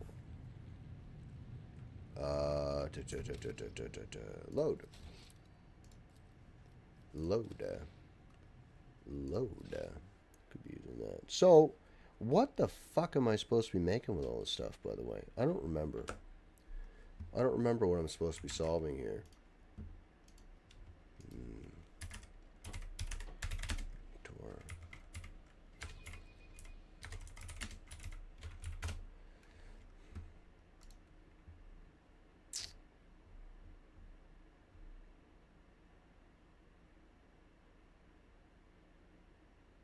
Okay.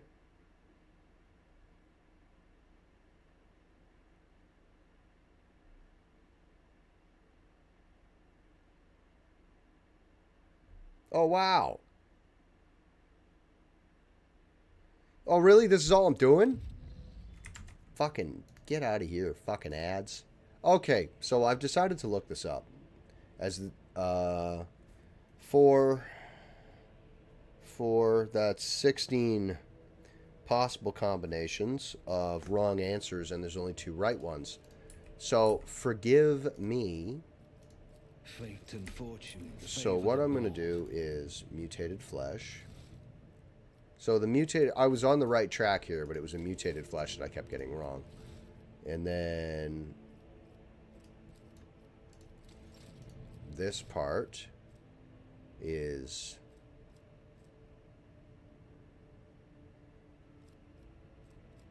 biogel and flesh sample.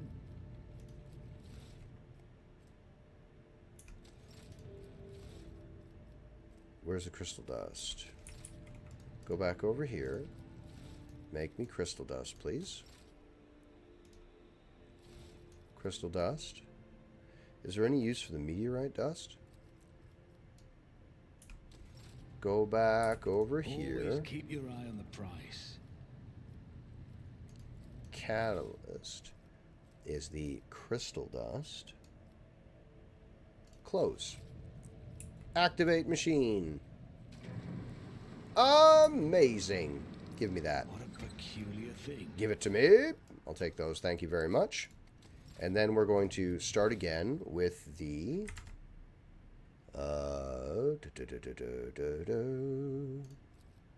flesh sample. KO. This one. catalyst will be the unidentified acid. The reagent will be the adamantine dust. Start the button. Wow. We've used the power of science. Thank you. Sort in ascending order, please. Jesus. And that's pretty well the end of that. And then we use the last thing and it explodes. And I don't want to do that. Transducer. And this thing we can sell. Or turn into paint later, I think. Let's try and turn it into paint. Close. And I'll finish my coffee. Fuck, I make good coffee, guys.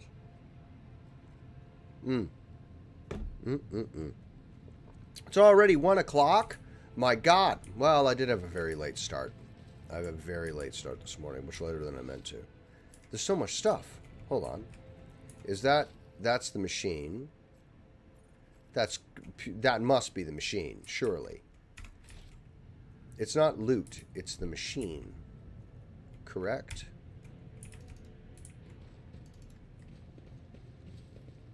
Oh, yeah, that's what those symbols are. Gotcha. Okay, well, we can leave these be and go back all the way over here. Go back over here, go up the elevator, start a fight. Get... Who's the other one? Whose character we're getting? She's a romanceable option, but no thanks, man. No thanks. Even though pale girls are my thing. Here we go. Elevator is on. Stick the bloody rod inside the thing. Here we go. Open the door. Talk. Do you want something? Not particularly. Looks a little better. His tangled hair is now neatly braided. His wounds are tightly bandaged, and there is some healthy color under the scales on his cheeks. You dealt with the threat and powered the elevator. Well done. I trust you brought the activation rod as well. Remember, every second of hesitation may cost my mistress her life. Adira suddenly cocks her head and drives her nails deep into her shoulder, then starts mumbling. The crossroads. There are 2 paths, both stained with blood, both leading to the accursed eye. They are all wearing masks, so poor and flimsy, and they all fall at the slightest touch. One hiding a blind man, another a traitor. Ah! Who is who? Who do you see behind the masks? My whispers are giggling nastily, and they will not speak, the nasty little things. They say that tearing off the masks is your concern. Okay, tell me more. What paths? I cannot say. One is paved with blind faith, the others with hatred and treachery. Both lead to tragedy. You simply have to decide what kind of tragedy you like the most. Thank you. Thank you for that. It's very good. Without your sorcery, psyker. That's fucking rich. Keep the key. There is a darkness swirling in Felix Orsello's bottomless eye. He bears sharp teeth in a defensive snarl. Care to explain yourself, scion of the von Valancius dynasty? What is the meaning of this? Who is the child mentioned in the documents and reports found on the station? You meddled with something that should have been left alone. The keeper folds his arm and shakes his head disapprovingly. The child is what the station servants call Lady Cassia, for the commoner's dirty mouse will not sully her name by uttering it. You see, it is not beneficial for all the servants to have their vocal organs altered. Some prove to be more useful when they are still able to speak. This is why the Imperium sucks. The madmen I fought were convinced that we were the traitors. Felix gives an indifferent shrug. That's why they are insane. Will you really heed the ramblings of retainers who dare to raise their hand against the scions of a noble bloodline? The servants alone cannot be blamed for what happened on the station. Most corpses I discovered were either unarmed or feeble. Do you really think mere servants could plan a coup? The senior officers are just as guilty. Half of my guards butchered one another because they suspected treason. As for the real culprit, the coup was staged by those closest to the mistress. Destroying the shuttle, shutting off power, and disabling the security systems, too many things require special access available only to the keepers of the station. As I'm sure you are aware, there were 2 keepers on the station. Your guess is absolutely correct. Theobald Orsello, the demented old man, obsessed with Lady Cassia and her power, and also the one to blame for the woes that have befallen Urak 5 and our noble bloodline. I listened to a recording of a private conversation between the station's officers. You were very lenient toward them, purposely neglecting the security protocols. I was lenient, this is true, and in the end I paid a steep price for it. Just look at the destruction around us. The insurgents have left almost nothing of my home. The Keeper spits out, the last few words with a particular bitterness. Enough, I would not trust you as I could throw you, Felix or Celia, who has not told me the goddamn truth once since I got here. It really is time to end this. Felix squares his shoulders and gestures goes, I was hoping to find an ally in you, but you are now merely delaying the sorrowful end of your story. Prepare to die. You're like a foot away from me. 1, 2, 3, 4, 5. Argenta, go right there. Abelard, I'm going to give you this whole room. I'm going to put you in cover first. Adira, I'm fairly confident you could reach everybody. So Adira can go there. And I'm stuck here with him, and I want to be just far enough away to charge him. Oh, okay. Well, he is right to run away from me. Weather the storm. I think he shot his own guy. He did shoot his own guy. Yes! Shoot your own fella. He's got a shotgun. That's good. Dodge has still pushed me out of cover. I don't like that very much. Argenta, I need you to be a deer, right? And I want you to... If Argenta moves to here, can she hit these two? He's got a shield. 24.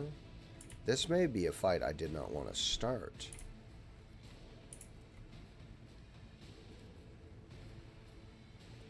Let's go to here.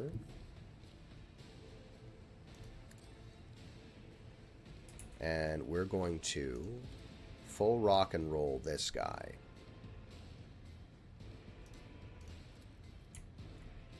%, 32%. We're going to full rock and roll this guy. Oh, Argenta! Boy, I hope I auto-saved in case we fuck this up. Yes! I must not falter. Oh! Oh! Jesus! Stay vigilant. Alright. I'm going to...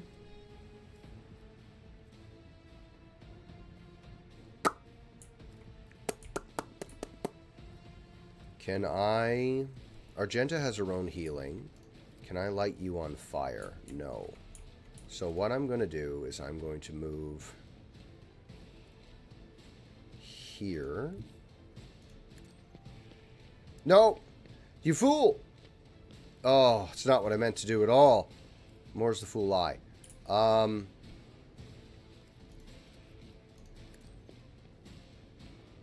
was going to light this guy on fire. That's what I was going to do.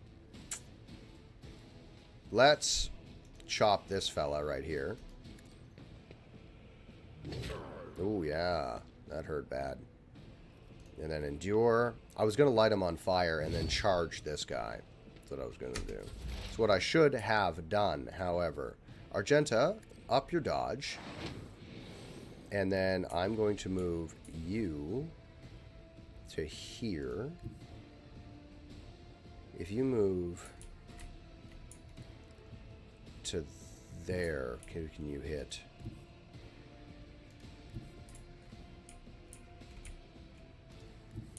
You should be able to get that guy. Right? If I put you here, it's not giving me lines here. Let's go to here instead. Put you in half cover at least. And then what we're going to do is use this on that guy. That one. There we go. It's not perfect. I should have used the other ability first. That's fine. They're close enough that my man can get at them. Then we're going to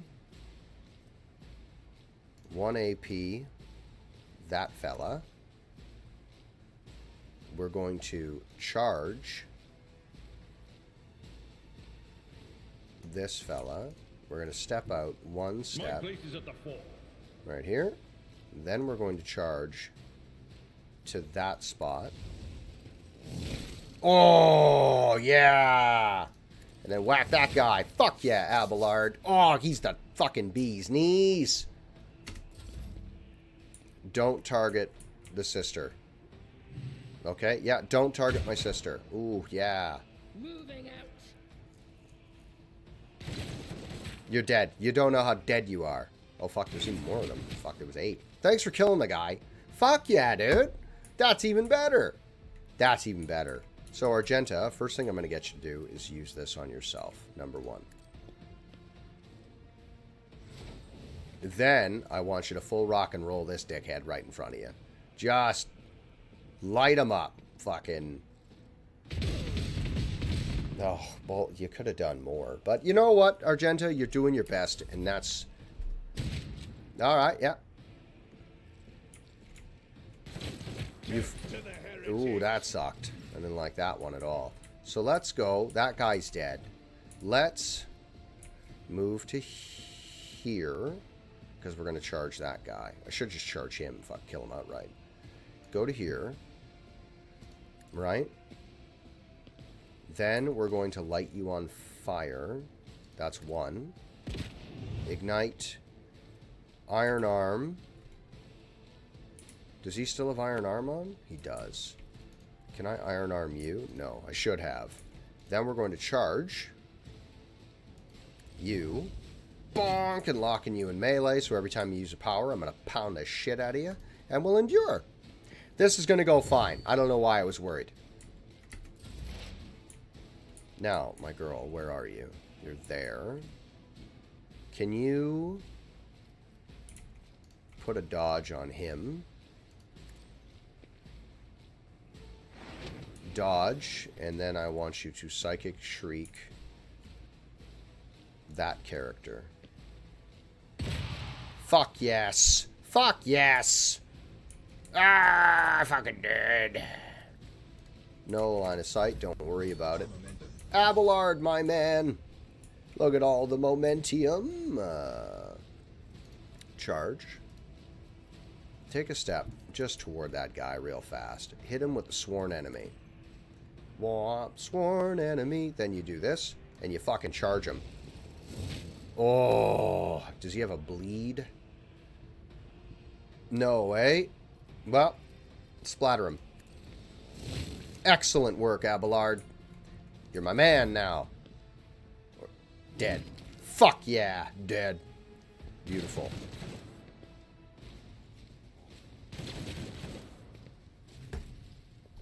Argenta, go here to that guy. Don't even use cover. Oh no, she needs to be in... I gave her an ability, so she should be in cover. Therefore, it would be better. Use this. One shot. Don't miss.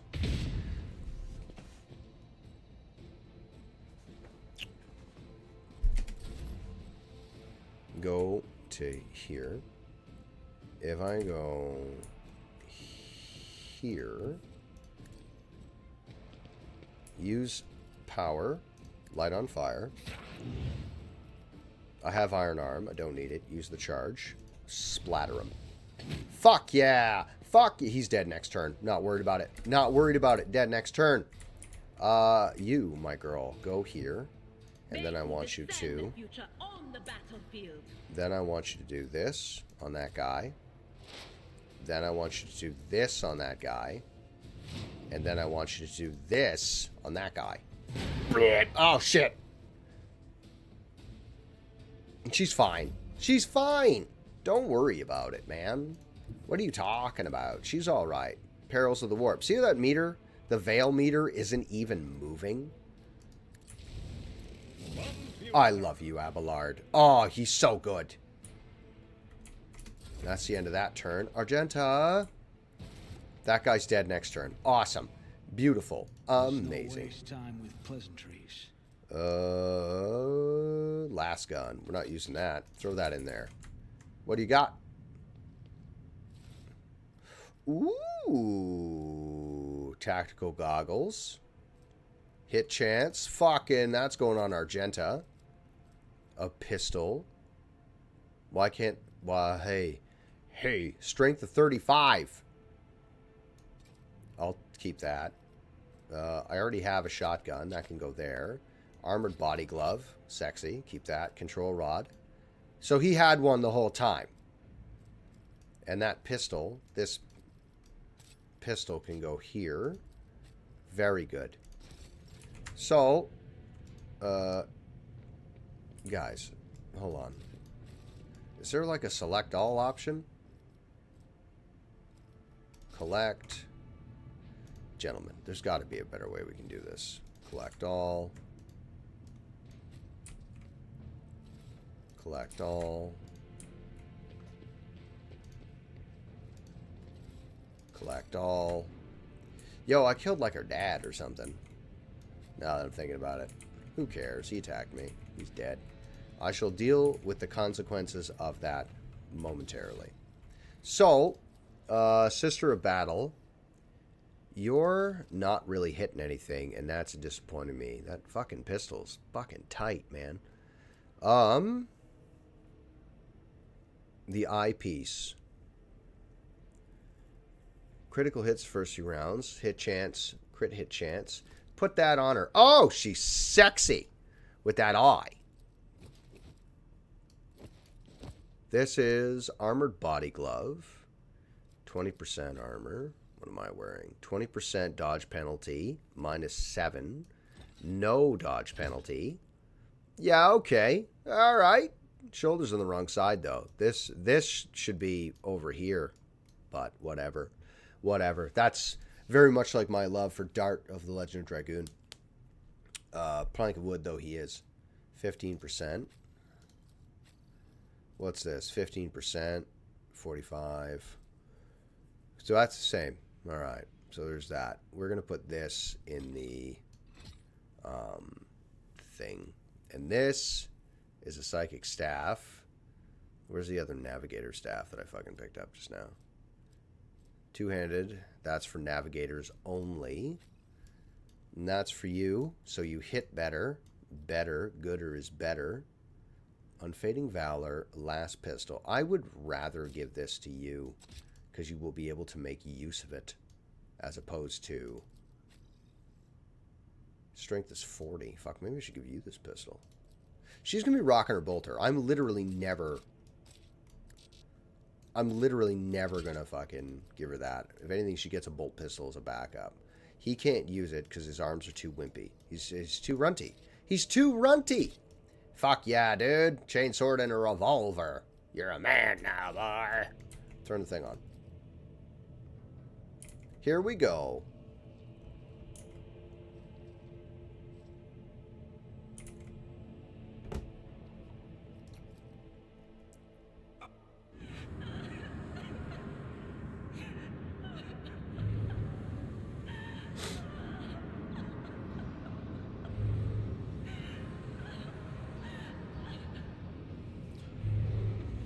Stop being sad.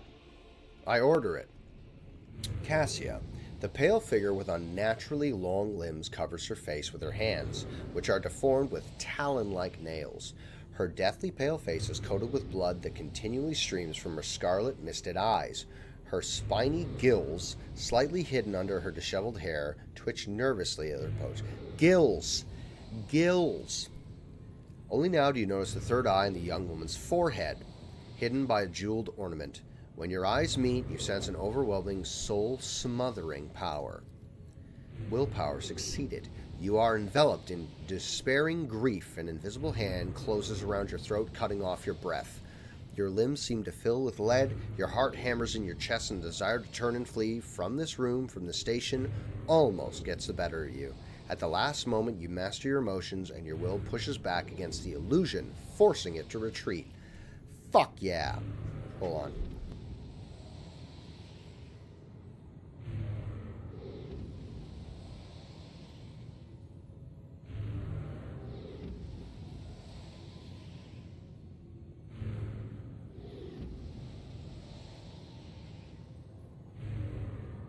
Oh, sorry about that. Okay. Adira emits something between a moan and a drawn-out whimper. Ow, ow, ow, as if my own little pals weren't bad enough. Now this one's barging into my head. Someone stop her. Heresy. Argenta looks at the tall figure with a strange mixture of anger and sadness. She lowers her head, then her white hair veils her face. Okay. Let's read these options. Let's use Iconoclast, always, because that's what we're going for. I didn't read what I said. Hold on. Overcome the crushing despair. I know why I am here, so I will stand strong against any illusion. You direct all of your attention inward to your heart currently shackled by another's suffering. Under the gaze of your burning inner eye, the despair and pain begin to dwindle. The darkness in your soul dissipates and the lump in your throat shrinks, and you discover that what you are standing in front of is a bizarre creature, a young woman whose tears you seem to have dried along with your own. Good. She warily shakes her head and lets out a drawn-out sound similar to both a sob and the howl of a small wounded animal. What is happening? Was someone calling my name? Are all the betrayers dead already? Then you, who are you? Justin von Valancius. It's a pleasure to make your acquaintance, because there's always time to be civil. Unease settles over her features and she nods cautiously. Pardon my manners, Justin. I did not expect to make such a gracious acquaintance in such a time of great sorrow for our house. What is this? I feel faint, yes. Pass out. Collapse. Theobald Orselio, a heavy-set old man who has been kneeling nearby, erupts into low sobs. His eyes, swollen from crying, dart desperately around the room as though the veil of ignorance has just been ripped away from them. The child, Lady Cassia, where are you? Sacred child, throne preserve. Despite his venerable age, the navigator leaps up and rushes to the young woman's side. You. The old man shifts, revealing the face to you. It's threaded with jet-black veins, and his bulging, milky eyes bear a striking resemblance to those of a dead fish. A sickly sweet scent assaults your nostrils as if the old man's flesh is rotting from the inside of his decaying husk. Navigators are fucking gross. Across the board. This is why we're not romancing her. Why can't I romance Argenta? She's a psychopath. Sort of.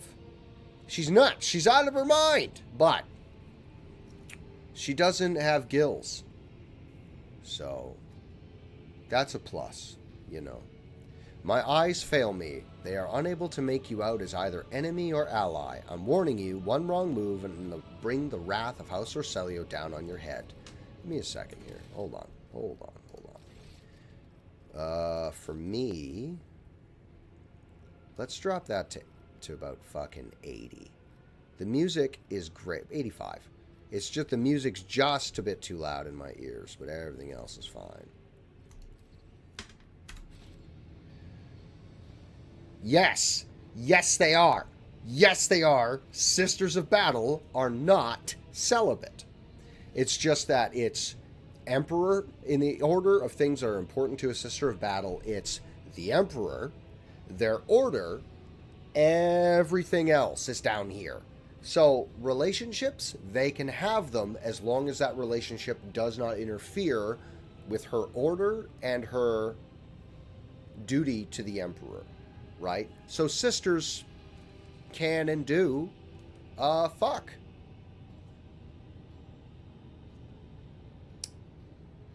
Not Space Marines, though. Space Marines are not... celibate's not the right word. They're not... I'm making a scissors motion. It's not that they're castrated. Space Marines are not castrated. Nor do they lack the biological function to have children. They do not have the mental desire to engage in anything like that. No, they're not sterile. As far as I know, they're not sterile. I could be wrong about that. But Space Marines, most of them, there are instances where certain Space Marines have been known to fuck. But they lack the biological need to mate, because that gets in the way of their duties to the Emperor and their chapter. But they're not celibate. Or no, they're celibate by psycho-conditioning, not by choice, is what I mean to say. But anything that might interfere with the Space Marine's duty, such as outside family loyalties, things like that. Like when a Space Marine is taken as a child, the psycho-conditioning that they're given makes them forget that they had a family outside of the chapter. Like familial relations of any sort, romance, all of that stuff just fades away. Like they just don't have it anymore, because that gets in the way of what we're supposed to be doing, which is fighting and dying for the Emperor. Sorry. Brief aside. But Sisters of Battle, not celibate, they do fuck. And that's the kind of thing I need in my life. Just saying. Not that I'm going to get it here, Argenta. Watch out, Lord Captain. This one's so deranged it's making the Whisper shriek like crazy. He might just open that eye of his. Threatening the head of a dynasty is a grave offense, esteemed whoever you are. Abelard places a hand on his weapon.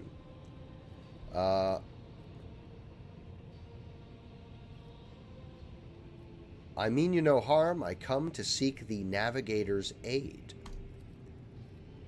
Commerce successful.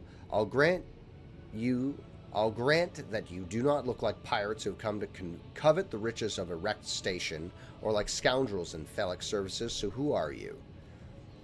I'm going to tell him exactly who I am. What do you mean it doesn't matter? Abelard! Abelard fucking loves this shit. Abelard, introduce us.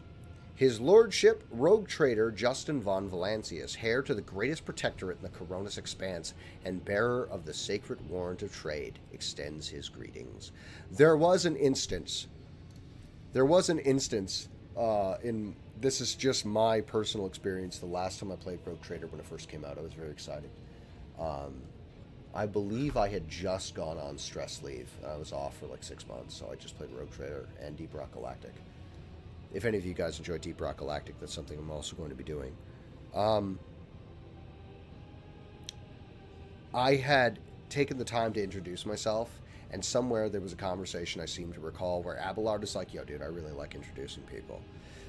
And I got into a situation with someone, enemies maybe it was, and I had declined to let Abelard do that for like 3 or 4 times in a row. And then finally I was given an instance, and I was like, Abelard, tell this fucker who I am. And then he was like, happily. And then he did it, and it just made my day to do that for him. All right, another rogue trader in our corner of the galaxy. How interesting. Your kind always make an appearance in desperate times, ready to cut a deal that benefits one side alone. Well, that's not true. Given that you have not so far drawn your weapons, your intentions are probably peaceful, and so House Orselio now asks a service of you. Save the life of the child in exchange for our future cooperation. Do not hurry to answer, and think on it. You can decide yourself an ally or an enemy to our house today. You decide. First of all, what is the curse that's taken hold of everyone in this room? Curse. Excuse me. You do not understand the sacred gift given to our child. When the child is sad, we all weep. When the child smiles, we all laugh giddily. When the child wants blood, the world turns crimson. The child's will is the will of the great Trysophon, for she is the heir of House Orselio. Ugh. And they call me dangerous with my witchcraft, Irida mutters under her breath. What service do you ask of me? Hope glimmers in the navigator's milky eyes. Oh, by the way, most navigators are blind. Their eyes, these ones, don't seem to work. Binding them to the throne, and thus completing like the ritual that makes them navigators, blinds navigators, and they don't see you physically. They see with their third eye. They see your soul. So it's very difficult to lie to a navigator. But, sorry. Handy fun fact. Write that down. Save the sacred child. Take her away from the station. I fear I do not have long left.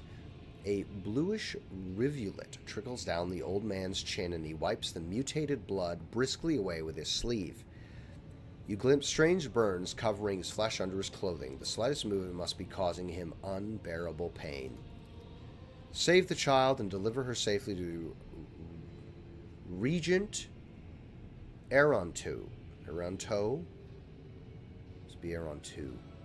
Right? Acting head of House Arcelio and the Koronus Expanse, rest assured that the reward will be worth your effort. I know we came here for a navigator, but after everything we've seen, I've got some reservations. Fuck, so do I! Argenta looks at Cassia with a painful furrow appears on her brow. Such a fragile thing is such a heavy burden upon her shoulders. Shut up.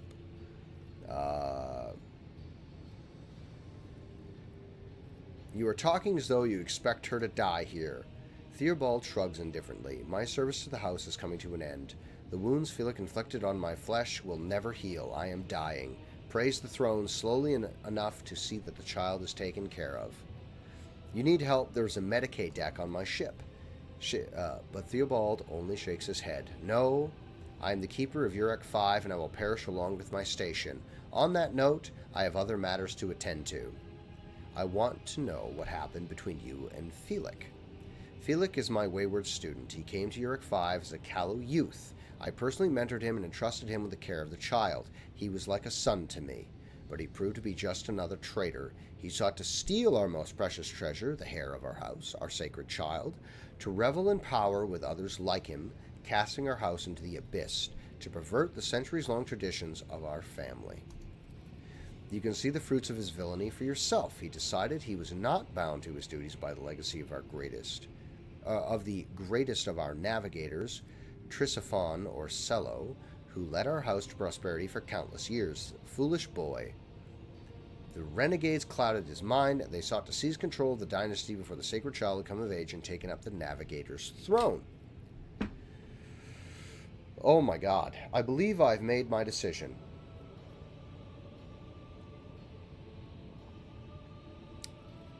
This is not an option. I can tell you right now it's not, because that's not a playable character. Cassia shall come with me. That is good.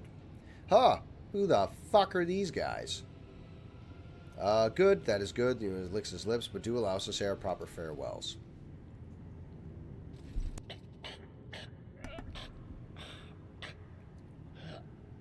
Wake up, my mistress, my sacred child. It is all over now. It is over. Oh. Good voice acting. What happened? You. I remember you. Have you come to save us? I imagine you would remember me. You spoke to me 2 minutes ago. Child, please, listen to me very carefully. One last time. You will now embark on a voyage with this lord to rejoin the house and its regent in the Koronus Expanse. It is weird. I will not be able to accompany you on this journey.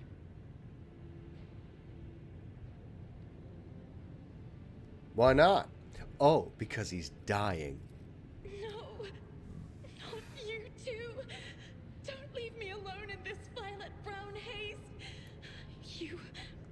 You're coming with me. Oh. Your mistress is giving you an order. Do you hear me? A hot wave of despair that is not yours washes over you. Your palms sweat and your heart freezes in panic. Mistress, I fear this will be your only order that I dare to disobey. I am the keeper of Urek 5, and alas, I have less than a day left in me. Allow me to serve you one last time and honor my final duty to House Orselio. I will remain on the station and destroy the secrets it holds. You see the armor that this guy's wearing over here at the end of my mouse right here? That fellow right there? Give me that. Give me that guy's armor. That's Enforcer armor, and it's fucking awesome. Speaking of Enforcers, the Necromunda Enforcers look fantastic. Just saying. I don't play Necromunda, but if I did, I probably wouldn't play a cop because I don't like cops, actually. A conundrum, in fact. However, that armor's fucking awesome. That's what I'm getting at. Oh, Theobald. The crimson tears stain the Lady Navigator's white skin once again, but this time her power does not make everyone weep along with her. I regret that we had to meet under such circumstances. What need have I for your regrets? Fair. I just want things Reasonable. to go back to the way they were before. You sweet child. Cassia looks sorrowfully at the destruction around her. What are you going to do to me? Nothing. Nothing, because you have gills. That's why.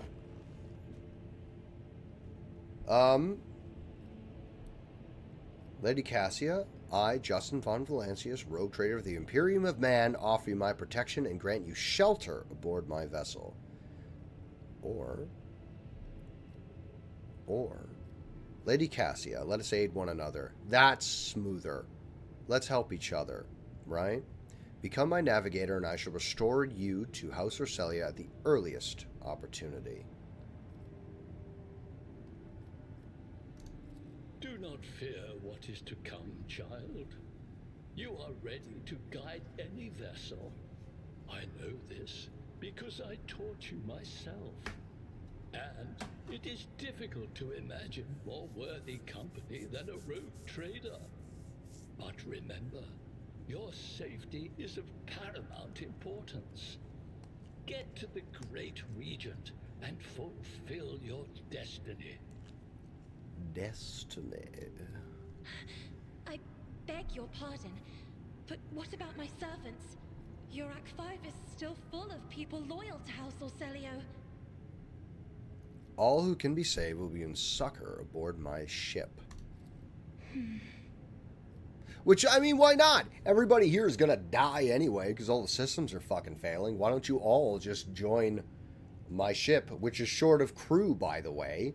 Like 2,000 people fucking dead. 2,000 trained crewmen. Here's some trained crewmen and guards. You work for me now. You come over here. Empty the station. Bring all the books and the furniture and the pawns. They have lily pads. Bring those too. I'm going to want that. I'm going to want the lily pads. You got frogs? I want some frogs. Probably not. They're going to turn into like warp spawn horrors, and Papa Nurgle's going to be like, plague frogs, and one of them will become a demon. My favorite demon. Let me just very quickly, I want to tell you about my favorite demon. Korn, great demons. Fucking the one guy, tits. Fucking Slanesh. Slanesh, right? Great demons. They look fantastic. They look fantastic. Great looking.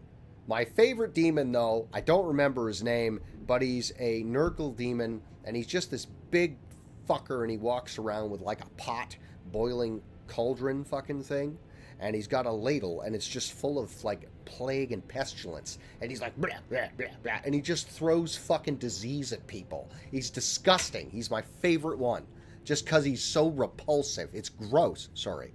Brief aside. Accompanying a rogue trader on their travels is an honor for any navigator. Let us go. I can no longer bear the sight of the deathly pale shadows that drape the bodies of the fallen.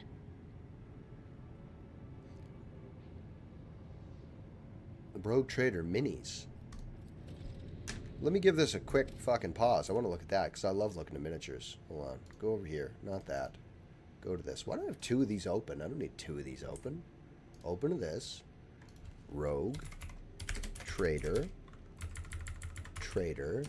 miniatures. What's this? A SWAT? Combat patrols? No, no, no. You're trying to sell me Warhammer models is what you're trying to do. That's... Oh, look! More fucking lieutenants.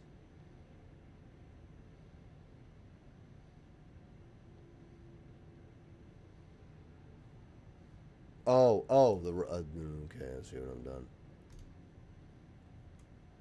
Do-do-do-do, Die Hard minis, here we go. Oh, those are some lizard people riding lizards. Cool. Sci-fi, thank you very much. Plague zombies. I see. That's Han Solo. That's who that is. That's a Han Solo for certainly.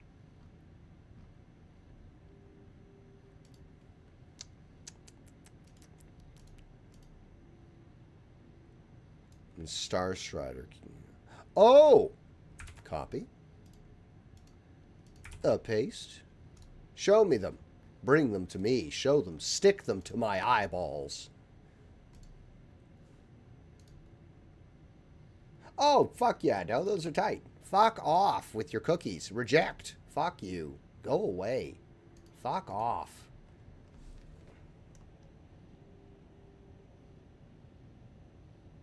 Very cool. I like those a bunch. I like those a bunch. Look at that guy. Look at that one right there. Amazing. Let's save game very quickly.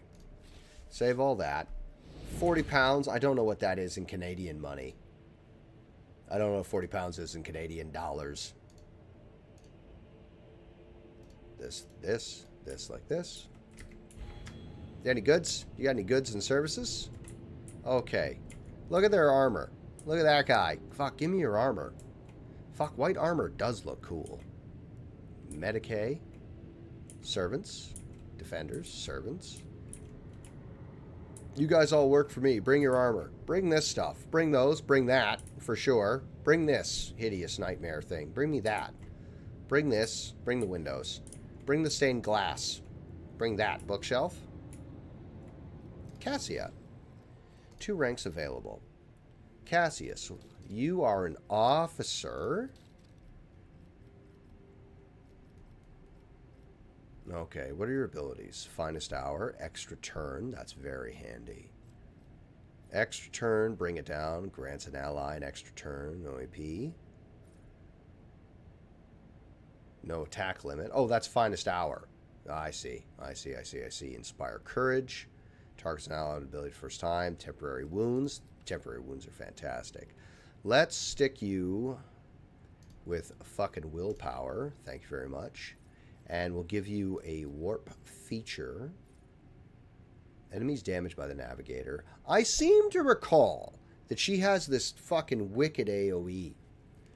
Additional damage, any sort of warp damage. Sorry.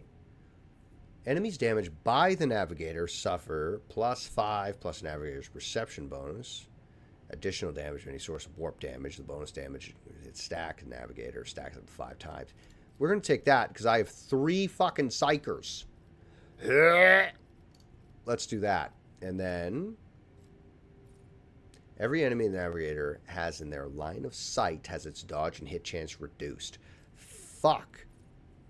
That's really good. Oh, wait. What's the one that... Stabilizing the warp. Whenever an ally in combat gains an extra turn, the navigator gains a stacking +5 bonus to willpower until the end of combat. That's fucking handy. Lowering their dodge and hit chance is fucking gross.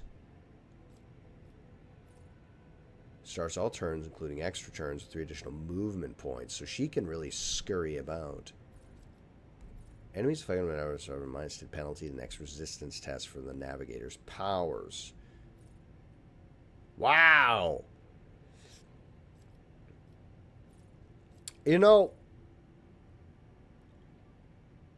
let's use stable roots. Whenever a navigator uses a navigator power, veil degradation is reduced by -1.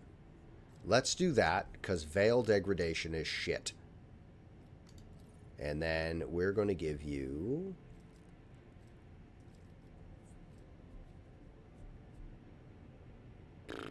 willpower to resist the warp.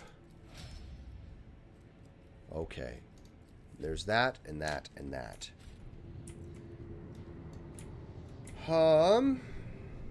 What's this? While no one appears to be living in the cage, somebody still filled the trough with dried fruit and fresh water. I see.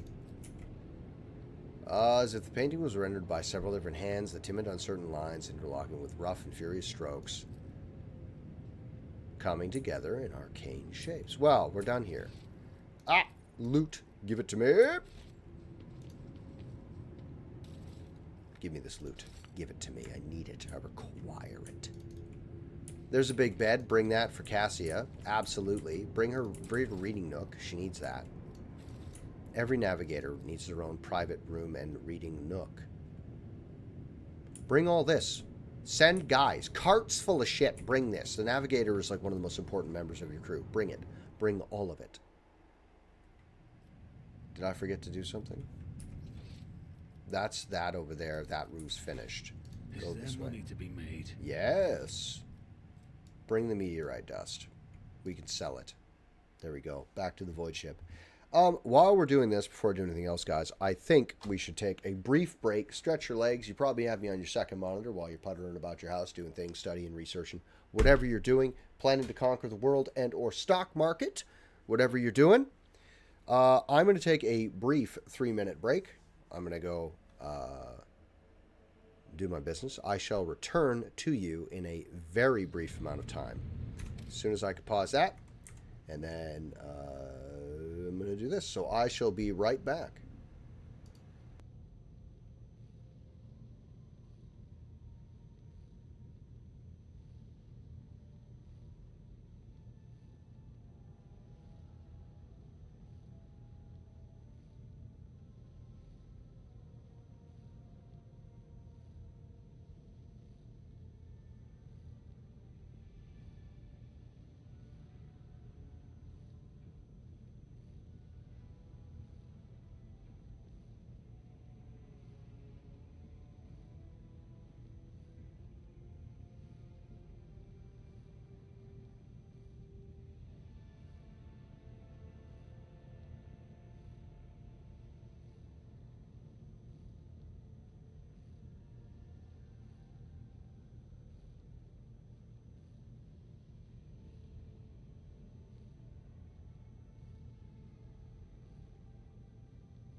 Take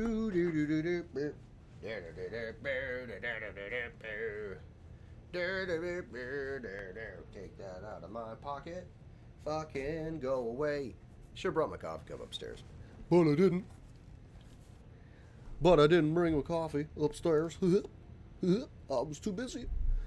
Too busy moving too fast. We're back. Hi, everybody. Ah, there she is, Navigator. What's it? Ah, that chair is ostentatious. It's huge.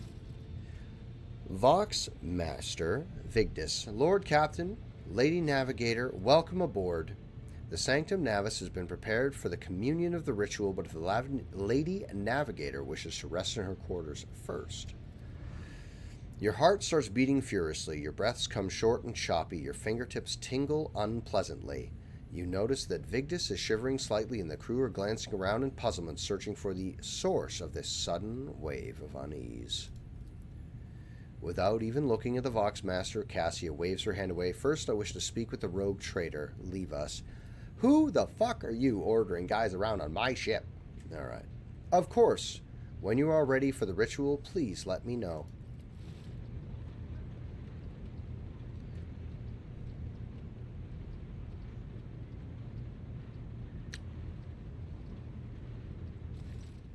Cassia sweeps a pensive gaze over Vigdis, then lowering her lashes slightly turns to you. I do not want to speak to you. All right. What do you wish to speak about? Before the ritual, I wish to look once again into the eye of the man whose fame, because I did something cool, is so great it managed to penetrate the impregnable walls of Uric 5 long before we ever met. It truly is you, Justin, the person the whole Expanse and the Calexis sector is talking about, and now a rogue traitor as well. After a few seconds' hesitation, Cassia lets out a small exhale, then raises her pointed chin. I have not yet thanked you for saving me on the station, and my thoughts were clouded so much mournful ash when Theobald's heart stopped and you acted honorably and did not exploit me in my wretched position. For that I am immeasurably grateful. I am also deeply grateful that you saved my servants, especially my valet. Uve served on the station for more than 5 years, much longer than any who preceded him. He knows how to properly attend to me during journeys through the Immaterium, and what to serve me for breakfast. His presence envelops me in a cloak of amber.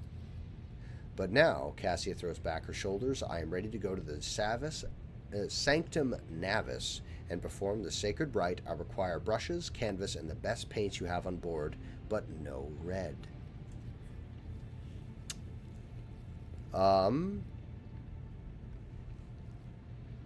Given... Navigators also see the warp differently, by the way. They see...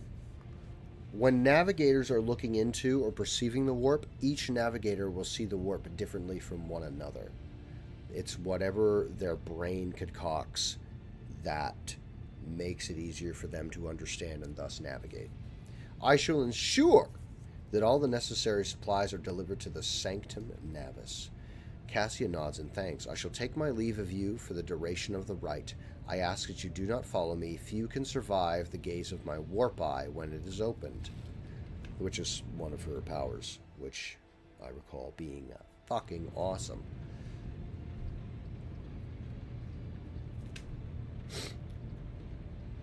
Almost 2 o'clock. Lord Captain, I will oversee the open channel between the Lady Navigator and the bridge, and may the Emperor's light help us all. Ah.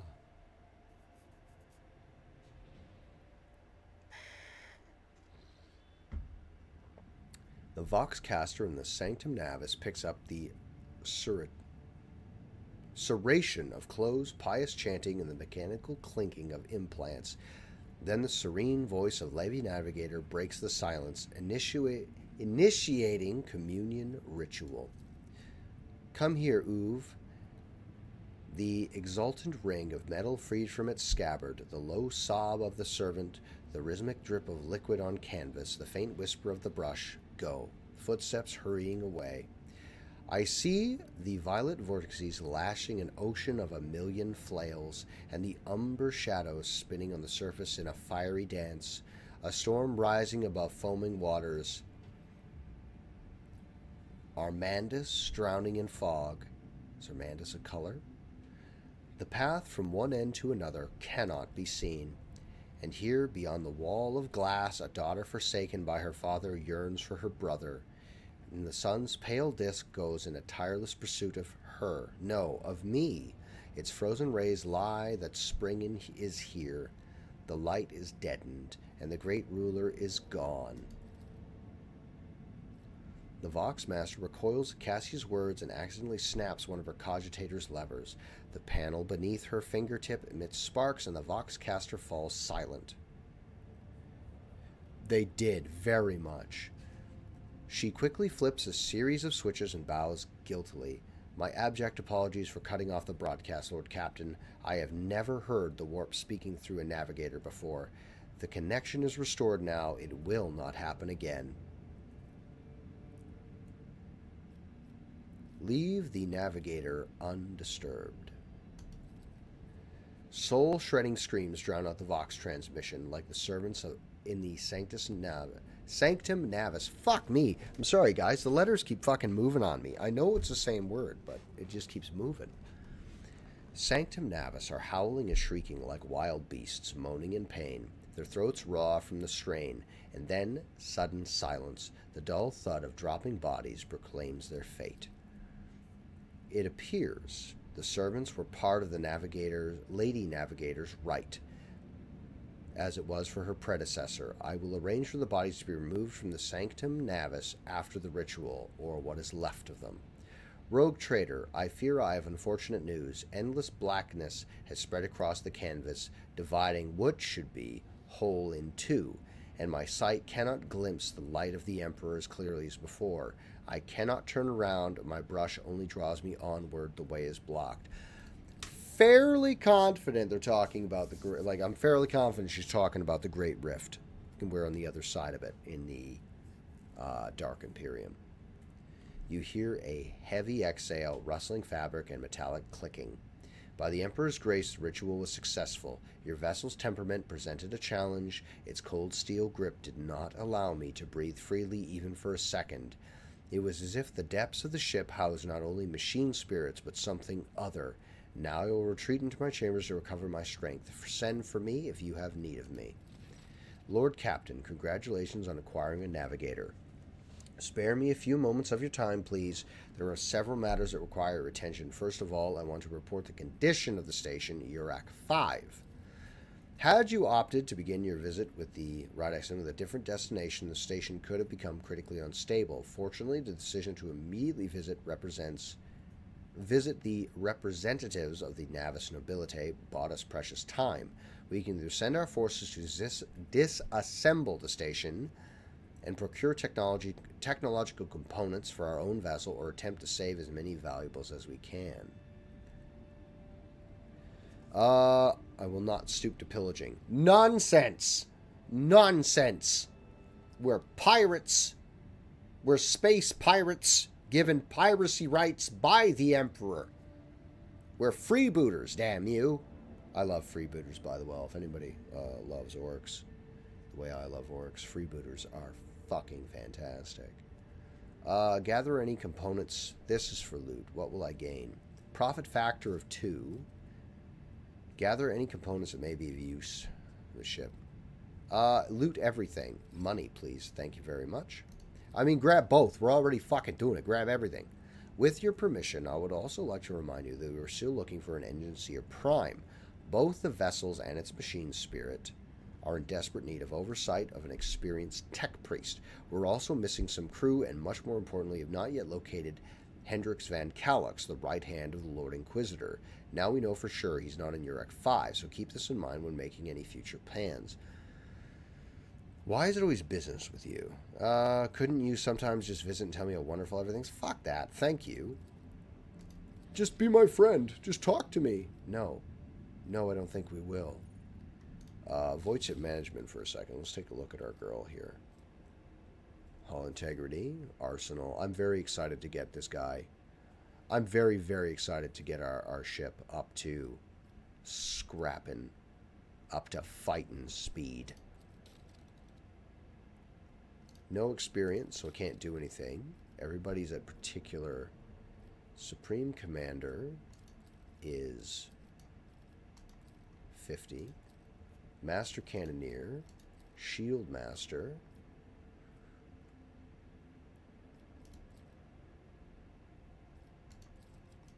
Warp Channeler, obviously you. Oh yeah, because I'm a Psyker too. Master of Aetherics. Oh, fuck. 65. Warp Channeler. You can be the Supreme Commander, and you can be the Warp Channeler because you're the next best choice. But you don't have any abilities. You have nothing. Let's put that on, because that gives me that ability. And as a Supreme Commander, he gets that. And I'm missing a Shield Master. Okay.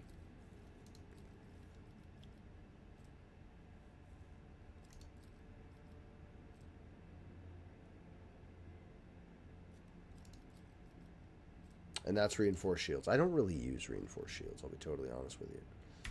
So let's do that. So, we're going to save. Because I save a lot. I should save a lot. I should be reminded to save a lot as well. Prison Planetoid. This is an identified ship.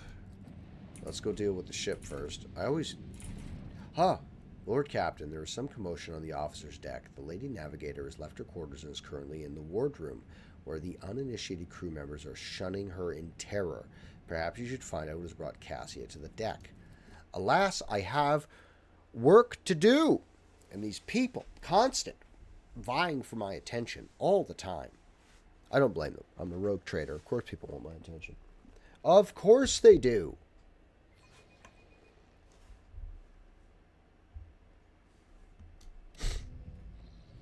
Ah. Oh, she's sitting here. Fuck yeah, dude. Let's have a talk. Let's have a sit.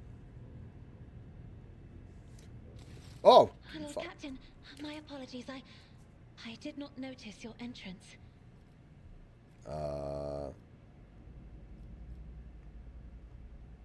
It pleases me to see you adjusting to life on board the ship. Compared to Urak 5, your ship is a boundless world of unfamiliar hues. And yet, the abundance of bright colors can at times be wearisome on the eyes. The bridge and the decks are so clamorous. In my search for a place of quiet, I was fortunate to come upon this islet of serenity filled with rare tomes and practically devoid of color. Oh.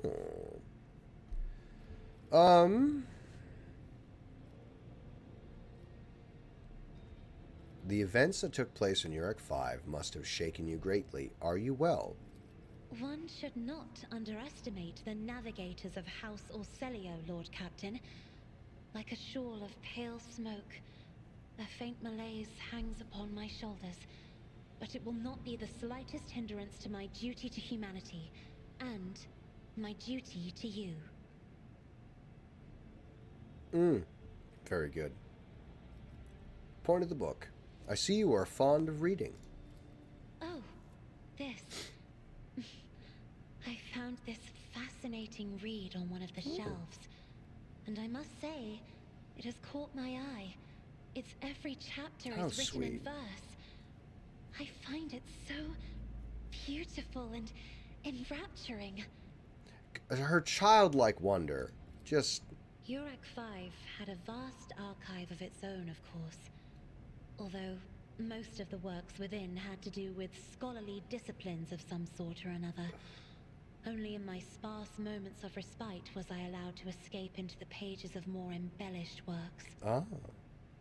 Cassia gently brushes the dust off the cover with her thin, clawed hands, her eyes filled with longing after... So, I hope that your powers have had ample time to calm. Yeah. There are people on this ship who are far more impulsive and dangerous to others, and far less devoted to the God Emperor than a herald of the Navis nobility. But I did not need your words to see the shades of umber unease that whirl around your subjects whenever I am near. Were I not acquainted with such a reaction, I could have found their behavior and your question just now insulting. All right, very good. Your attendant. Your only attendant is your valet from Urek 5. Do my servants not measure up to your standards? No, no. It is not that at all. Flip it Lord around Captain. on her. Spin it is about. just that Uwe is quite capable of carrying out his duties by himself. He is well accustomed to my whims and preferences.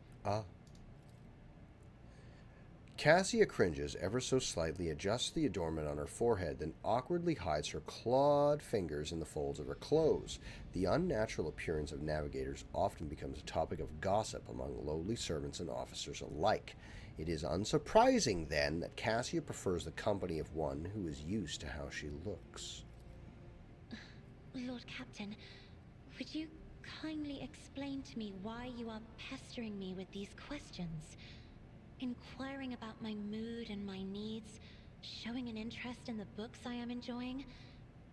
You are behaving as if you possessed a shred of fellow feeling for one such as I. I beg your pardon, Lord Captain. That was no way for a navigator to conduct herself.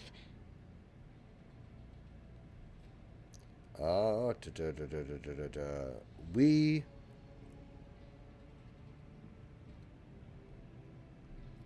That's if you weren't playing a psyker, which I am. The feelings I have for you are... No, ew, gross. Let's not. You have nothing to apologize for. Human emotions are natural, be they good or bad, and it's just as natural to share them with others, sometimes. Please forgive me. I cannot even understand myself right now. Your words and attention have reminded me of life on the station, of Theobald and Felek. I do not understand. They were merely the keepers of Urek 5. So why do memories of those two make me feel a strange heaviness here? See, another thing about this, like, she's like one of your first romances. She's the first romance option. And she is... like, she doesn't understand her own feelings. Or how to be an adult. Or any of that stuff. And then you're like, I have a crush on you. Like, gross. She doesn't understand herself yet. And yet she wants to be... you want to be in a relationship with this character? I don't fucking think so. I got enough shit to deal with. At the same time, I find myself overwhelmed with new excitement and anticipation. At last, I have set foot outside my familiar walls and into a world that I have only seen before in the pages of books. Your ship alone is a treasure trove of remarkable artifacts and curiosities. And just imagine the things that await beyond, but... my delight must seem childish to you, surely. In your heart, you must be finding all this quite amusing. I understand what you are going through. My own life was turned upside down not too long ago. I very, very much do not want to engage in any... I did not know. What's it that could end in That's just the first sex. time we are speaking in a circumstance so private. My word, when I found this place, it was so full of officers. Why did they all leave?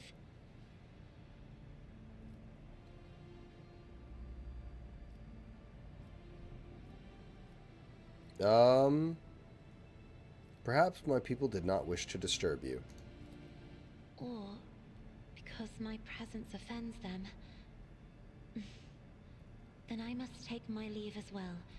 I am due to inspect the Sanctum Navis after the communion ritual and prepare the chamber for the upcoming warp jump. Thank you for your company. Thank you for interrupting my day because I was doing stuff. Fucking soundtrack, just absolutely bumping. Go to what's it? Bridge, please. Wait, is there a good? Oh, there might have been loot in this room. It's fine. It's fine, dude. Don't worry about it. I'll come back and I'll get it. I'm not worried about it. I'm not going to be worried about money, I don't think. Traditional sense of money. I like that this I like that this doesn't deal with like coins, because rogue traders are insanely rich. Like, wildly wealthy. Most of them are wildly wealthy. Some of them are not but pirates. But this vessel stands ready. Good. Bring me to the map room. Bring me the map so that we may explore together. Back to the unidentified void ship. Please, I believe this is a Mechanicus. God damn it.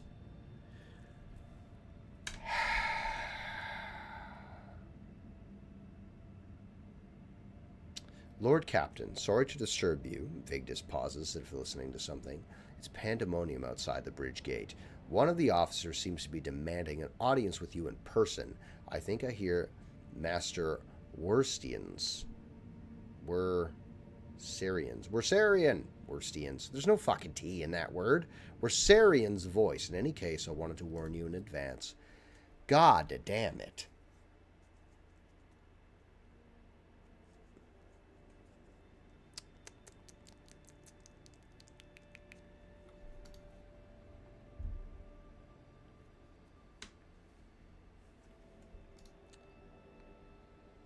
Here we go. You know what I need? A little footstool or like a little carpet or something. Put my little feeties on. Ooh. She's got armor. Give me that. Give me your armor. Abelard. The everyday sounds of the bridge are disrupted by voices raised in anger. Abelard's voice is the loudest of all. This is not the conduct of an officer. These are the antics of a high-born brat out on a lark. Explain yourself, Lieutenant. Avrilla Vent.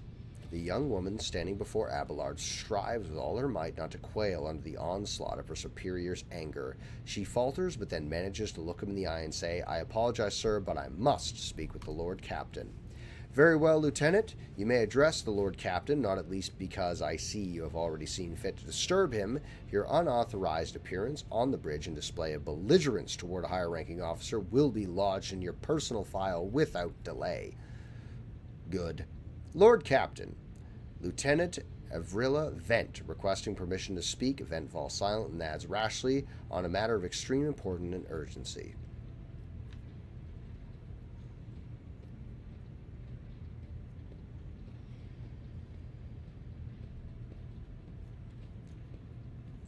You may speak, but I want to hear a report, not a shouting match. Having two officers bickering in full view of the bridge is unacceptable.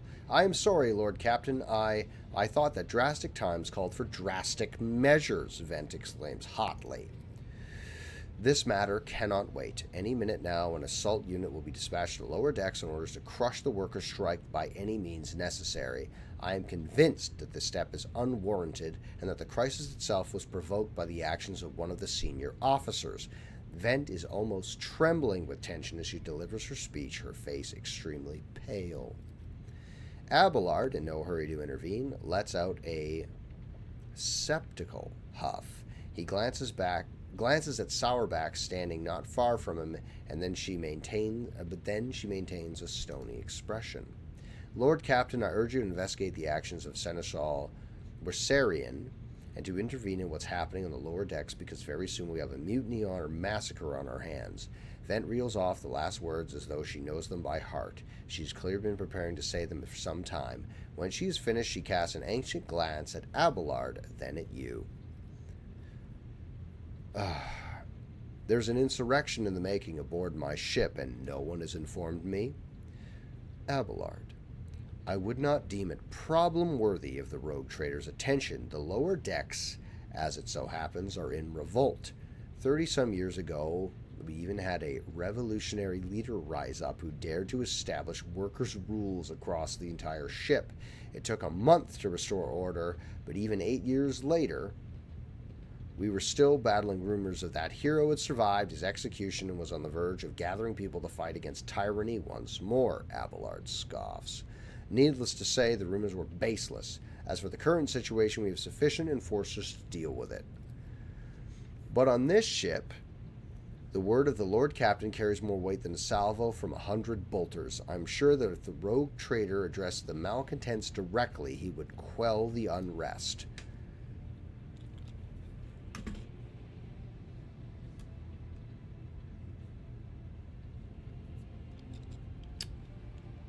I dread to think what problems you would disturb the rogue trader with next. Perhaps you will ask the Lord Trader to break up brawls in the mess room. I've already given you the means to resolve this problem. You simply need to use them. If I may, your lordship, sending a hit squad to crush a rebellion is a means of ignoring the problem, not fixing it. Okay, yeah, I guess. How did this start? The situation could boil over at any minute, so I'll give you the condensed version. It all began when the enforcers found a cultist amulet on the body of someone who'd been killed in a drunken brawl. We reported it up the chain immediately, arranged for a cleansing rite to be performed, and opened an investigation. No heretics have been found alive, but the searchers brought tensions between the enforcers and the workers to a head. So where does my seneschal come into this? I shall explain, Abelard intones grimly. I beg you to hurry, time is running out. I will not hurry, since my competence is under scrutiny. I shall speak for as long as I see fit. There is an established order in the way things are done on this ship, and one of the pillars of that system is that the rogue trader's attention is not distracted by trivial matters. It is the seneschal's role to ensure that. I have always handled internal problems myself, so of course, when I received information of cultists hiding on the lower decks, I took the matters in hand. So long as I live, not one of the vermin who murdered Theodora von Valancius will find refuge on her ship. Fair enough? You were far too heavy-handed, Seneschal Wersarian. Arrests, interrogations, massed punishments for the entire sector. It has driven people to the brink, Vent says bitterly. Now, there is a strike on the lower decks. In Depot 4, to be precise, 3 worker clans are involved, but many more are passively supporting them. The situation could degenerate into an all-out insurrection, but when I reported my concerns, the only response I received was an order to dispatch an assault unit and crush the strike with maximum force.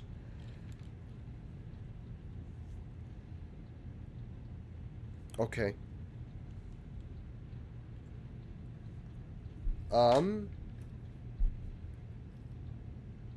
Abelard, what do you have to say to all this? I see no need to add anything. I acted within the remit of my authority, guided extensively by the best interests of your protectorate and your personal safety. You wish to confirm the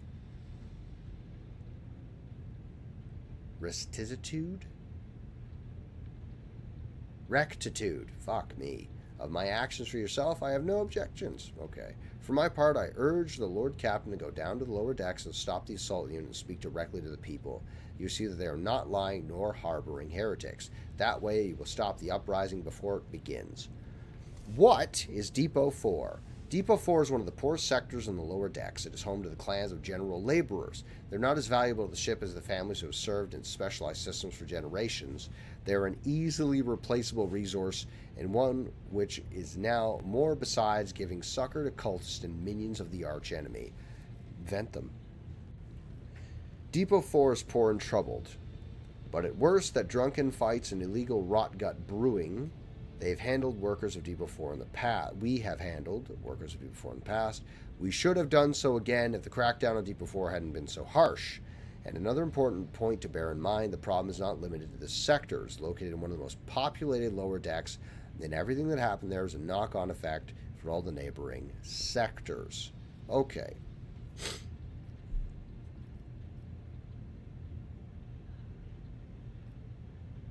Master at Arms, the ship's enforcers report to you, and yet you seem hesitant to provide your own perspective.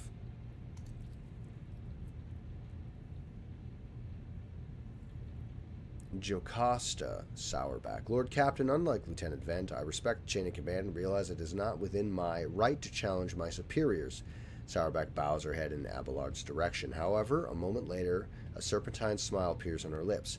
That being said, while I entirely share Master Borsarian's opinion on what fate Depot 4 deserves, I must note that this insubordination is a direct consequence of practices that he himself has introduced. Ah! Mistress Sourback, I see that you've decided to follow the lieutenant's example after all. Such behavior does you no credit. Okay, Sourback, explain yourself. The ship's regulations state that the Master-at-Arms is responsible for resolving all matters related to the ship's enforcers, and yet it is no secret that the Seneschal has a tendency to show particularity. Those enforcers and officers whom he has deemed particularly promising are at times given permission to approach him for tutelage. I cannot deny Master Wersarian's experience and insight of the Seneschal as a record of students who have indeed achieved much and demonstrated impeccable performance. However, extending such patronage over the head of their immediate superior fosters disregard for hierarchy among your lordship's servants. Today an enforcer goes to the Seneschal to report the Master-at-Arms orders they happen to disagree with. Tomorrow they will go to the Lord Captain to object to Seneschal's order. I notice a pattern in these actions.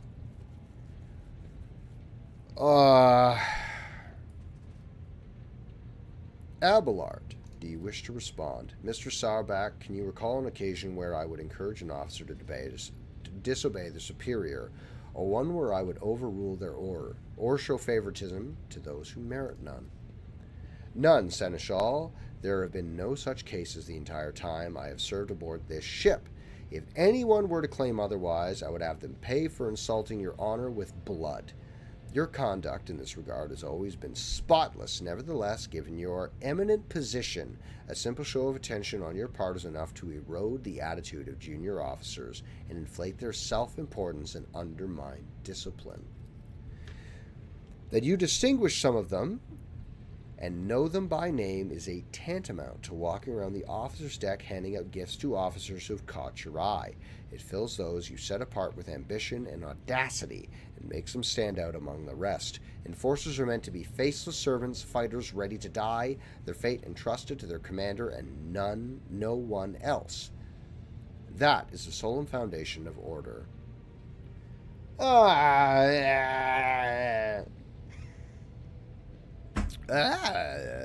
Lieutenant Vent, would you say the Seneschal has singled you out from your peers in any way? Lord Captain, I swear that Seneschal Wersarian has never granted me any privileges, never once advocated for me or facilitated my promotions, although he is a man who convinced me to become an officer in the first place. He offered me extensive guidance in my service, for which I am grateful to him.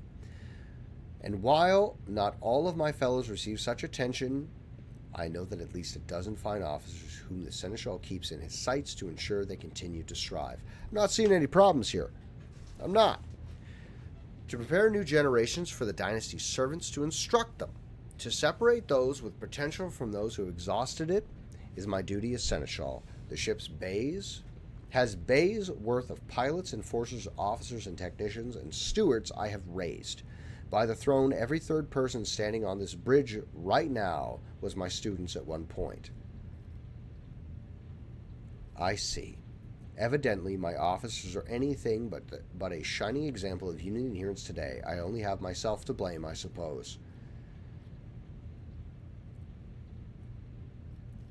I am certain the Seneschal was acting within his authority, but I will verify the soundness of his decisions myself. See, boy, I don't want to insult the guy.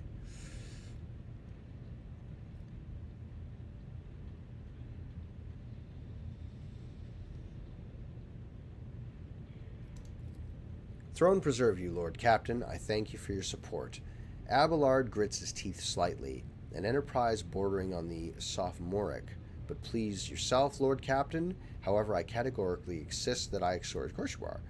Lord Captain, I regret that the enforcers were unable to handle the situation, which led to your and the Seneschal's involvement. I consider it my duty to go to Depot for myself and see the expedient resolution of this incident. Take everybody. God damn it. Things to do. What time is it? 2:30?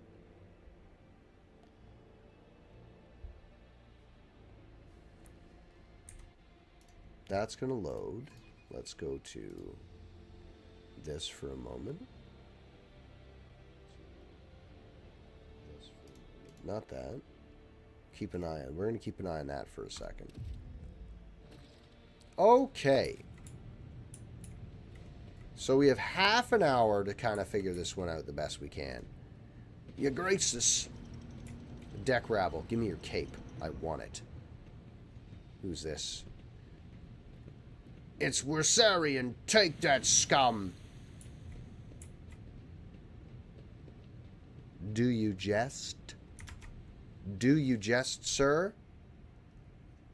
Abelard reflexively wipes the sweat from his brow in a startlingly human gesture, and a telling one, a rare moment where he allows his age and weariness to show through his armor-like veneer of self-assurance.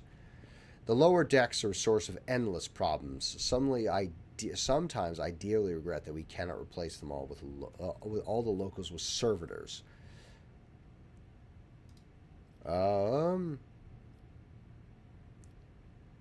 The people dared to disrespect a senior officer. They would not have had the chance to express such disrespect if we were not here, and if the situation had been dealt with by the relevant officers, Abelard grimaces. It is a junior officer's worst failing to pass the problems up the chain of command. I have never been able to abide it. I shall say it again. It was a mistake to come here on Lieutenant Vent's whims, Lord Captain. I must admit that the lieutenant is by no means the worst material for an officer, Abelard adds peevishly. But in the name of Terra, the girl is the same age as my eldest great-granddaughter. She has the gall to tell me how to manage the lower decks and hunt down cultists. It will be another 20 years at least before she can be trusted to act without an oversight. Of course they were. The organization of the daily routine on the ship rests on my shoulders, the mountain of challenges and problems from which I endeavor to insulate you, Lord Captain. The situation on the lower decks has been a cause for concern, but I have intervened personally on more than one occasion. That must be why they remember me. They do not know your face. To them, you are akin to a creature of legend, one who has stood on the steps of the Golden Throne, no less. That's a big deal. Whereas I am a man whose name is attached to every order docking rations or lower bays heating. Let's keep moving. I believe there's a fight to be had. Nest made out of thermal insulation. Workers sleep during their shifts. That's clearly a mattress. Valve. I still do not see our purpose in coming here. Oh, I can't do your voice. Relax, old man. Going for a stroll on the lower decks every once in a while is good for you. Lets you see how the simple folk live. Ah! There she is in her enforcer armor. The sounds of a heated discussion reverberate through the ship's bays. Lieutenant Vent of the ship's enforcers is barring the path for Superior Master-at-Arms Jocasta Sourback, who arrive clad in armor. Judging by their expression and the tone, the standoff has dragged out for some time already, has now reached a boiling point. Lieutenant Vent, my patience is wearing thin. I have given you an order. Now get out of the way. I cannot comply with that order, ma'am. Vent looks shaken, but there's fire in her eyes. This is my deck and my sector. So long as this area remains under the Lord Captain's special oversight, no action can be taken with my express permission. There are only 3 people who are authorized to make me stand down. The first officer, the rogue trader, and the Emperor himself. Reasonable. Excuse me. So not all of my lessons fall on deaf ears, Abelard mutters in his crabby approval. He does not clarify whether he means Vent, Sourback looming over her, or both. Your lordship, noticing you, the 2 officers snap to attention and salute their subordinates, following suit a moment later. Okay.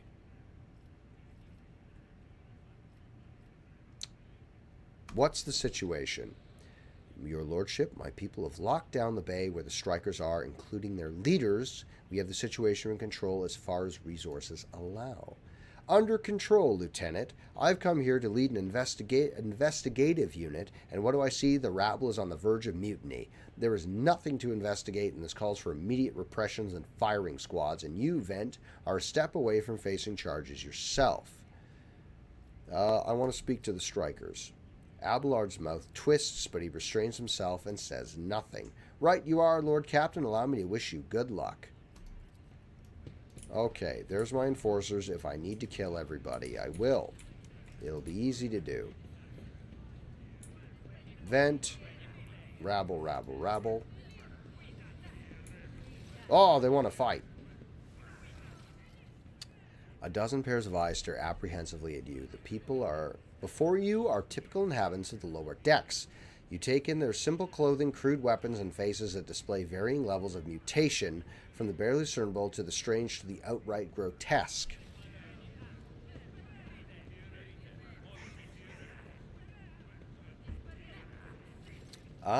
Rivet. A whisper passes through the crowd, and you detect a mixture of fear, astonishment, and joy in their reactions. Finally, 3 people break away from the crowd, an elderly woman and 2 men. These must be the leaders. They bow clumsily before you. Lord Captain, you have come down to us. What is troubling you? Why are you striking? Striking? That's news to us, your lordship, says a tall man in worker's garb. All we're doing is asking questions, saying what we think. Dangerous. Shut up, Rivet, snaps the old woman, who turns her hostile dark eyes on you. Here's the deal, your lordship. Your enforcers are all over us down here. They say we're looking for cultists. One wrong word and they're reaching for their batons. If they want to punish someone, they turn off the heating to whole bays for a week at a time so we get sick and freeze. In my clan, 2 little ones died from inflammation in their lungs, all because of those enforcers. The old woman spits on the floor. The old woman spits on the floor and rubs at the spittle with her toe of her worn-out shoe. Argenta does not interrupt the workers, but you see the sadness in her eyes. The children's death are mentioned. She quietly whispers a requiem prayer and makes the sign over herself. Stagger. It's all true. Vent is the only officer who's stood up for us. It's clear as day, who had a mother from the lower decks and who grew up amidships and has no fellow feelings toward us. The grim man with a scarred face throws up his arms. Your lordship, we're no villains here. We're honest workers, your servants.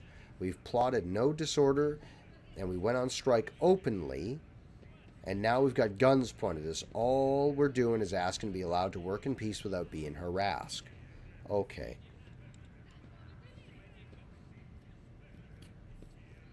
The prosecution started... Apropos of nothing, you say. I was told that one of you found possession of a cultist amulet. A cultist amulet? What's that? The gewgaw they found on a dead drunkard? If that was something evil forbidden, we sure didn't know. The enforcers just said they were looking for heretics among us, and anyone obstructing their investigation would be punished. But how could there be heretics here? We know our own people, and there have been no new faces. Oh, that's not how that works. Definitely not. And if there were, we'd be the first to report them. As for the amulet, or whatever it is, they took it off a dead body. There are no cultists still breathing in our sector, that's for sure. But when that fight broke out, some enterprising folks looted the bodies. The boots they came back with, nobody's ever tread those... Where did I get close from? Tread those decks in boots so fine. I can tell you that. Nobody... Fuck. Seems to me these cultists have better commanders than us. Oh yeah, those boots really were fine, and there were no harm in taking them, right? As for the amulet, it must have been pocketed by someone who didn't know any better. We don't need any amulets around here. We all worship the Emperor, and we're working down, we bow low before the machine spirits of the large and small transformers and the servo motor. The same way my grandfather was taught 100 years ago by the tech priests who came calling. Believe us, your lordship, we are people of faith. Naive children, weren't any of you taught from an early age about the danger of the archenemy's creations? Weren't you warned of any unfamiliar objects could be one of them? That's a thing. That's a big deal in 40k. That's a real big deal. We were told, Holy Sister, but it was long ago. The last time we saw a confessor in her sector, it was just after I'd had my 3rd little one. That is regrettable, but you cannot lay the burden of leading a righteous life on the shoulders of the Holy Fathers. Who will you blame when beasts crawl out of those amulets you stole from the heretics? The Holy Father, who was not there, or the scavenger who brought evil down on himself and his neighbors? Abelard, do you have anything to act? I authorize the use of all necessary measures to locate Chaos Worshippers hiding in this sector. The specific steps taken by the officers were not reported to me. Abelard frowns, clearly disgruntled at having to explain himself in the workers' presence. Probably shouldn't have done that. Nevertheless, I am certain that their actions were justified. Cultists are no drunken stevedores. Okay. And they are the enemy, and had a threat to the ship. Neutralizing them demands decisive action. He's right. Sourback was really necessary to torture these people with the cold. The rabble understands only one language, Lord Captain, that of violence, as per regulations. Should the laborers persist in their unwillingness to cooperate, the next step is limiting air supply and cutting off water supply, which is almost certain to restore order. Peasants can grumble all they want, but in the end, they are a source of their own misery. All they have to do is bow their heads and fall in line, and the need for punitive measures will disappear. What changes do you want? Old Nan. Would you look at this? The exalted captain himself is asking us Bildrach what we want. Well, here's what we want. We want you to rein in your damned enforcers and quit turning off the heat and stop battering everything that moves. No, that's not it. We want the enforcers gone from here, and we want to be armed. Fuck you. Give us arms and we'll govern ourselves and we'll defend ourselves if these cultists do show their faces. I have been the leader of my clan for 20 years now. Getting rid of these club-wielding thugs can only improve things. Fucking not gonna happen, tell you right now. Stagger. You've gone too far, Old Nan. They'll never let maggots on the lower decks live without enforcers breathing down their necks. They'll probably even insist on enforcers on the upper decks too. As for weapons, what do we need those for? Before the first day's out, we'll have someone shooting their neighbor out of stupidity or drunkenness. We don't need that. If the enforcers stop hassling us, that'll be enough. In return, we'll find the scavengers who robbed the cultist bodies, and we'll talk to one of them, one lower decker to another. If there's any more of those damned amulets about, we'll hand them to the enforcers ourselves. Old Nan. Speak for yourself and your clan. I'll speak for me and mine. I don't want empty gestures. I want real change. They'll promise us the world now, but as soon as the anointed one turns his back, these brutes will be on us even harder than before. All because we dared speak out. Rivet. The tall worker's eyes dart between the two arguing leaders. Every few seconds he opens his mouth as if planning to agree, but each time he falls silent, making a few vague noises of approval.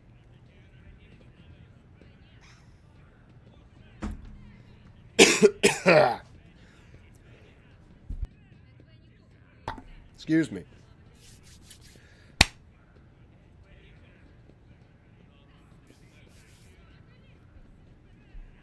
Coercion, 40. Spreading anarchy on the ship is the first step toward embracing chaos. Putting weapons in untrained hands would be even worse. What's more, the enforcers are needed to maintain oversight and order. Withdraw those demands, and I'll reconsider the rest.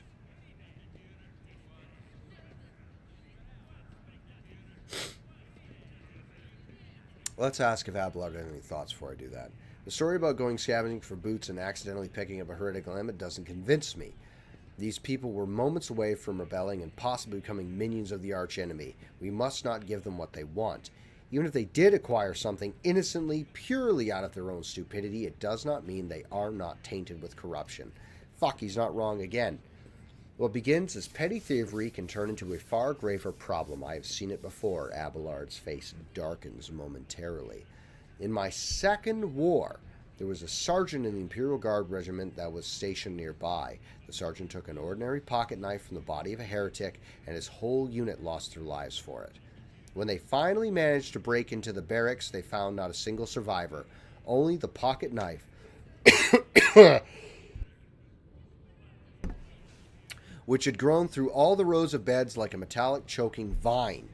So when it comes to scavengers, malcontents, strikers, or whatever they'll turn into next, my verdict is simple: give them no quarter.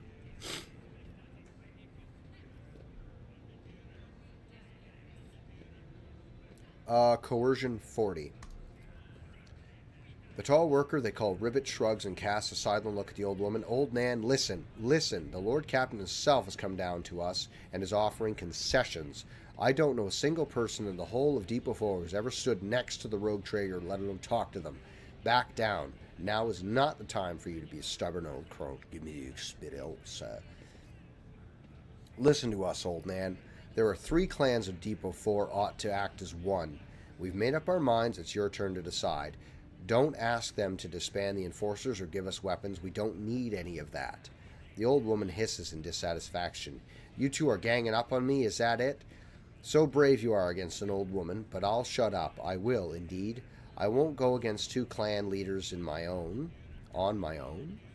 If you want to make peace with the enforcers, make your peace. That's great. Just fantastic. Lord Captain, we're all agreed.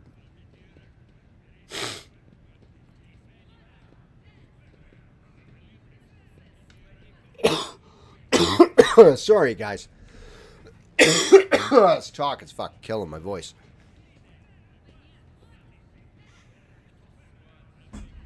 Sorry. Master at Arms, where do you stand? Give the rabble a grox and they will take an angry world, Captain. They only understand brute force and will interpret any concession as a sign of weakness. Giving them weapons and recalling the enforcers would be folly. It would only be a matter of time before a full-scale mutiny.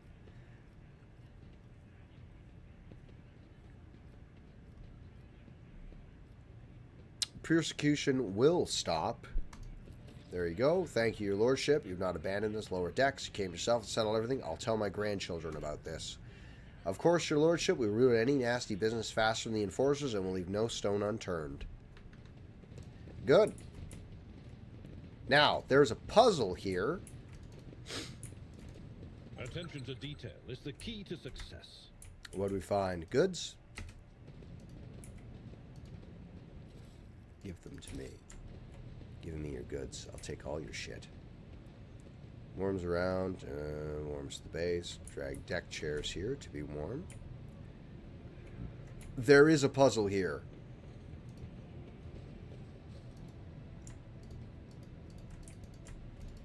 Is it here? Tech use. Use this. Steam pressure pipe maximum. 1. Let's leave 1 person here. Abelard, go here.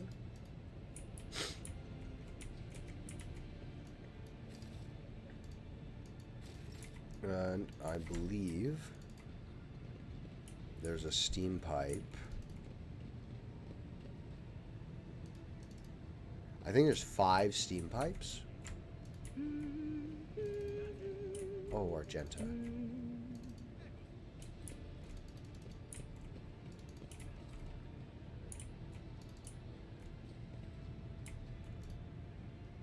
Okay, Cassia, go there. Adira, go here. Cassia, be a deer, turn this valve. Turn that valve. Okay. That's not it. My options open. Not you. Fuck!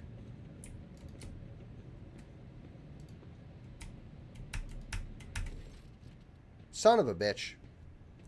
Stopping unexpectedly, Avalon imperiously dismisses the unit to stand at a distance and addresses you and your other companions, saying, I have urgent matter to discuss with the Lord Captain. Please give us a moment. Abelard looks at you. His last vestiges of restraint vanish. Well, are you pleased with your investigation, Lord Captain? You kowtow to disloyal rabble. You believe their lies and show them leniency. Next time the ship is attacked by cultists, that rabble will welcome them with open arms and allow them to wreak havoc where they like. Because they see you as a weak leader.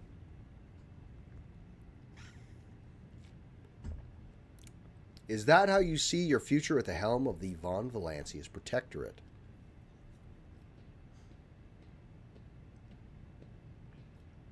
There is some truth in your criticism.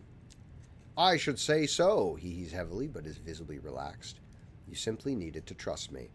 I would have handled the situation myself had you not decided to intervene, Abelard says irascibly.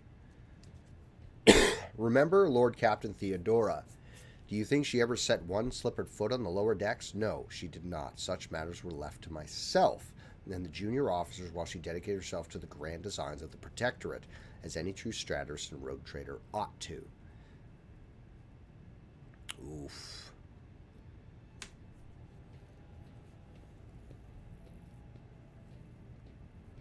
Maybe if Theodora had spent more time on trifling matters, she wouldn't have wound up dead.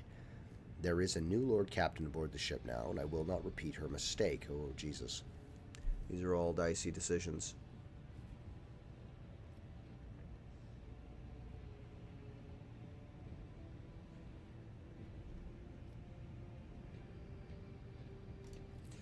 Abelard looks at you stunned and exhales loudly. Then he nods curtly. I commend your decisiveness, but I am uncomfortable with introducing new protocols in the midst of a crisis. And Abelard stands straight at attention. I lost my temper, Lord Captain, and I believe I ought to explain myself.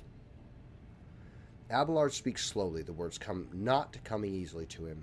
The prosperity of the von Valancius Protectorate is not just an empty phrase to me. I left the Imperial Navy for a chance to see it flourish. It was the most momentous decision of my life. I did it because I saw in the Lord Captain Theodora's deeds a sign of true greatness. Rogue traders do not simply forge new routes and capture worlds. They create order out of anarchy. That creative impulse was entirely lacking during my time in the military. So I left behind everything, I had known everything my family had known. I'd come from a long line of officers, and I embarked on this incredibly reckless venture. Lord Captain Theodora entrusted me with all of the concerns she had no time for. She would go off on her flagship for long periods to distant frontiers, on scouting voyages, and the advancement of the entire Protectorate rested on my shoulders. And then suddenly, everything has been built over the years and years to begin to quake, rattling like a flimsy hanger on a size... So, fuck, they're moving around. Seismatically active world? Jesus Christ. Alright. One of the senior officers betrayed us all. The rogue trader was killed, and who knows what is happening on the planets. I tell you this honestly, without fear of appearing weak. All of this has come as a grievous blow to me. I am not panicking or grieving because I cannot allow myself to panic or grieve. I am duty-bound to aid the new rogue trader, to aid you.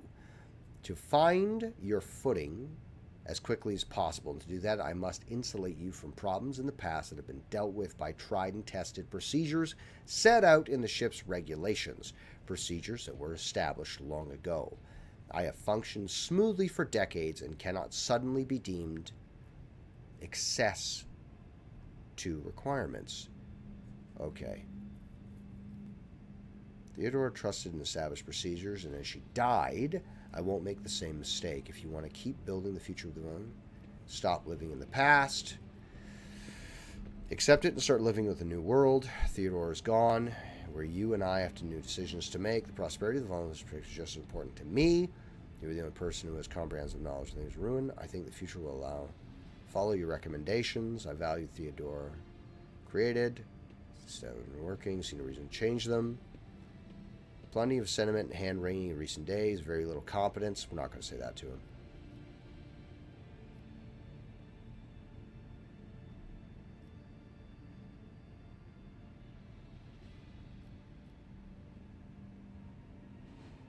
I think I will follow your future recommendation. Because this guy fucking knows. He does. He knows what he's talking about.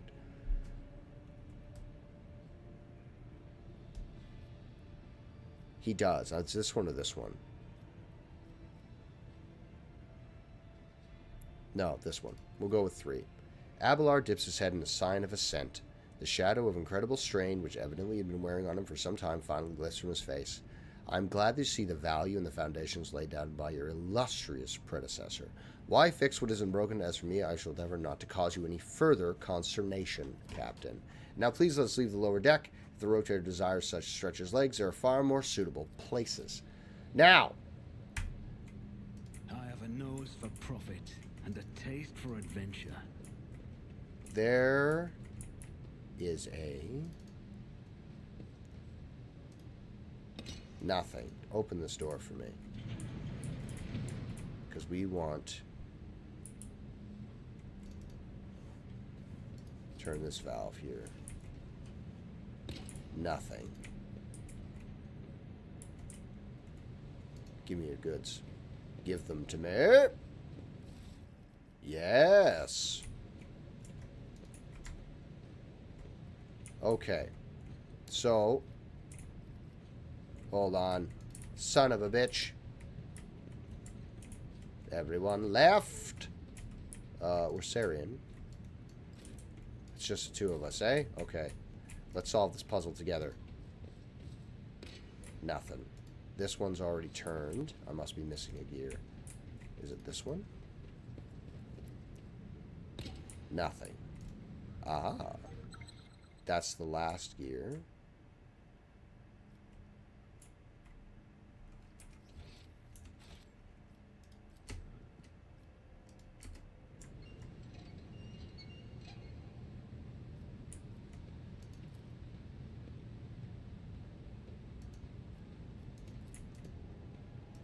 That one turned. Nothing. This one. Nothing. There's a puzzle here, and I shall solve it before we go. Damn you. I might be missing a... That one we turned. There might be one I'm missing.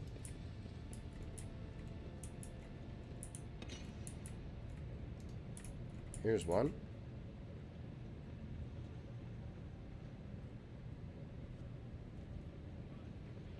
Ah.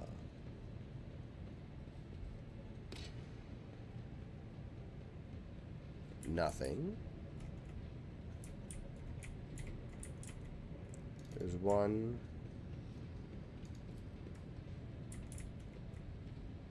I must be missing one. I must be missing one. Keep your wits about you.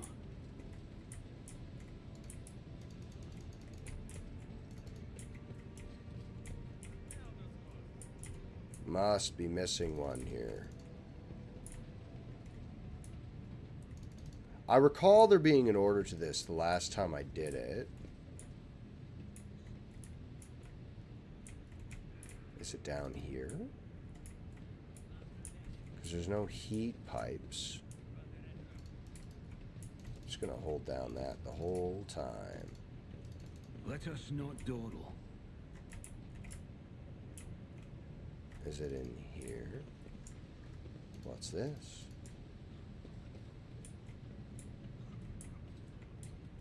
Valve. Valve.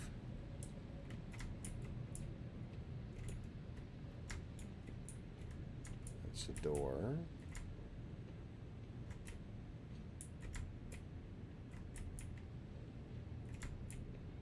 Pipe that we turned.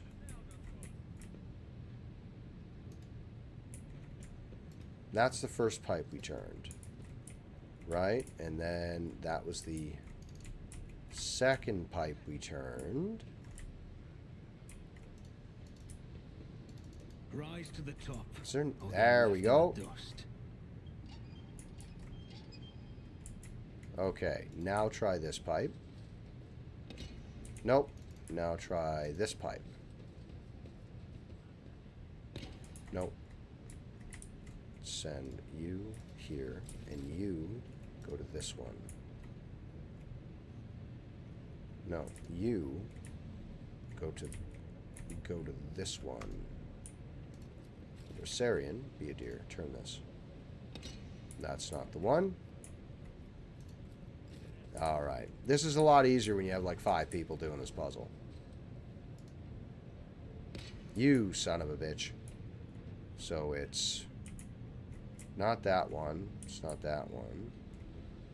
Did I just do this one?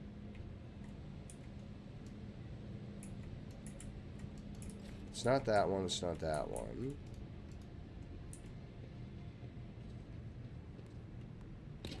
Not that one. That one. Not that one. It's not this one.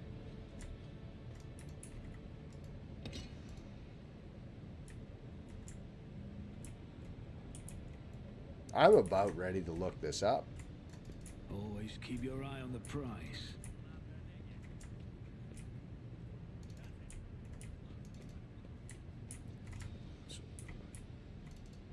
There's Abelard.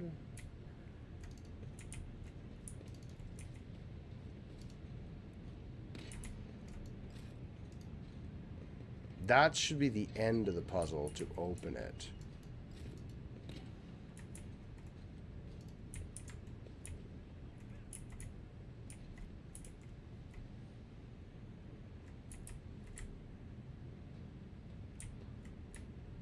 Alright, hold on. Hold on. It's enough of this tomfoolery. Lower rogue trader. Lower decks. Valves. Solution.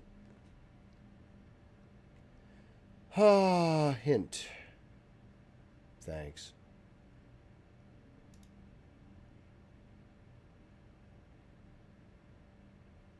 Yeah. The steam, the pipes you have to press have steam coming out of them. Very good. Okay, okay.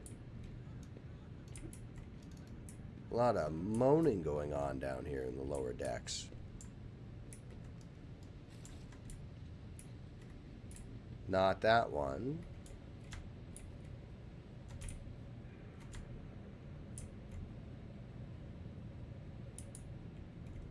So we're looking for a pipe with steam.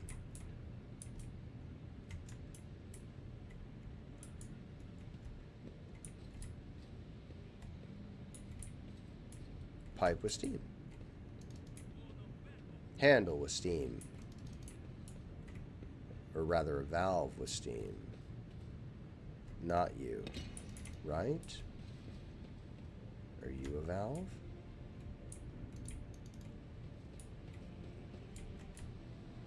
I must be missing one. I always keep my options open. Ah!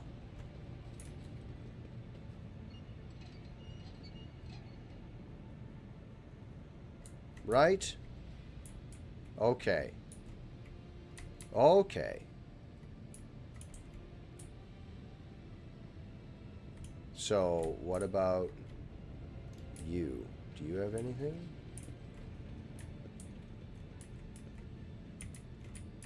Oh, wait. Do this one.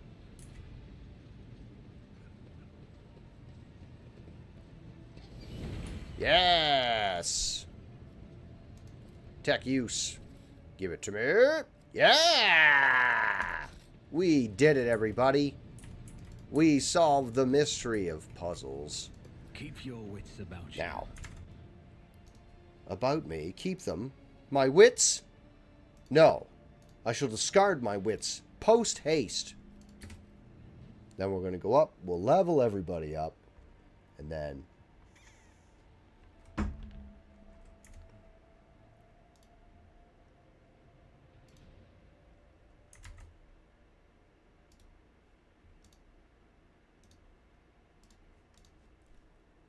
we'll level everybody up, and then we'll call it for the day, because I have dad stuff to do. Good. Confirm. Yes. Now, let's level up our fella here. We're going to go with 35. Weapon skill 35. Let's go with weapon skill, so we're more punchy. I don't have force weapons yet, so I don't need to take that ability.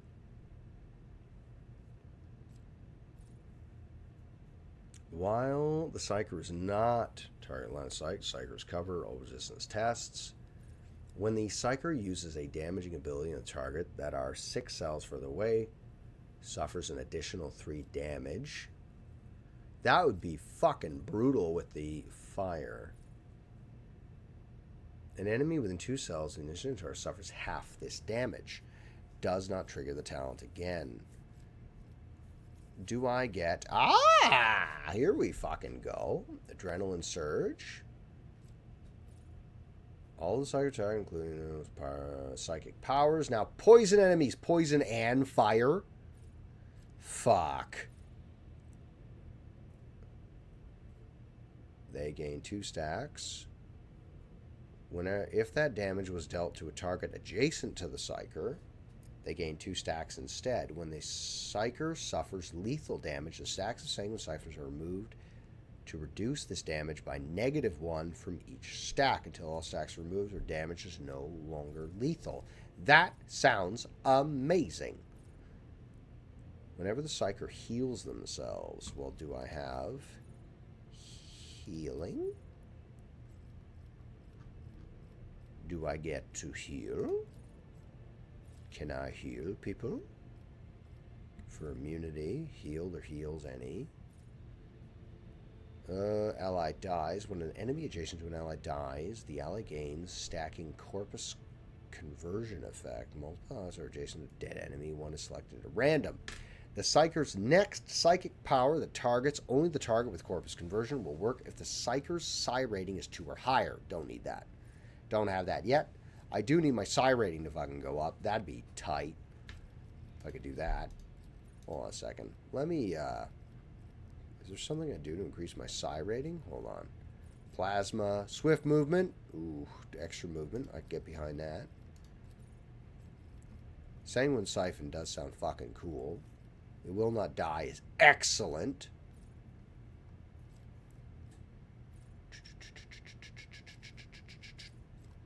Go to...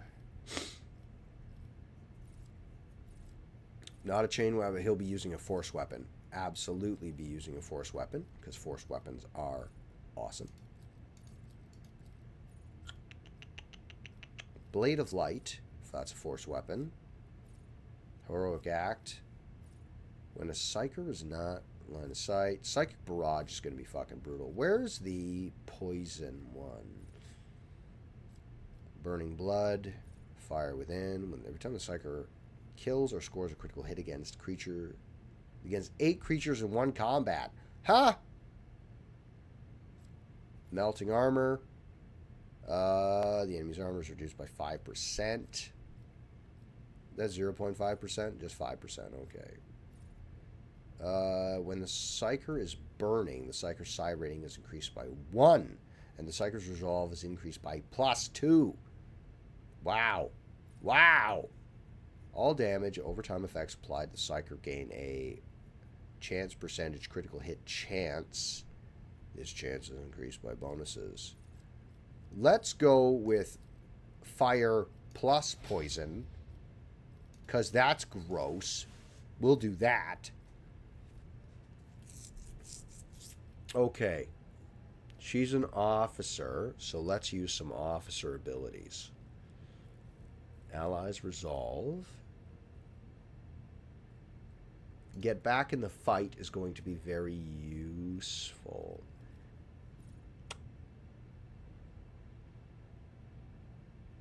Oh, fuck, immobilized guys. If you fucking get him. Ooh. Okay, hold on. Her navigator abilities are very cool. Let's...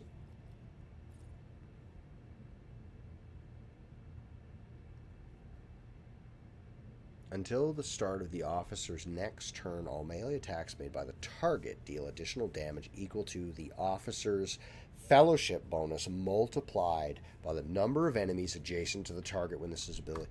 Break their ranks. Yes, please. Because I'm going to put that ability on fucking Abelard or on Justin or on Heinrich when we get him. And it's going to be yucky. Ebb and Flow. Eye of Oblivion. Let's reduce dodge chance for everybody. Argenta. Strength go up. 10 bonus all characteristics. Doing my part. No heresy. Ready to serve.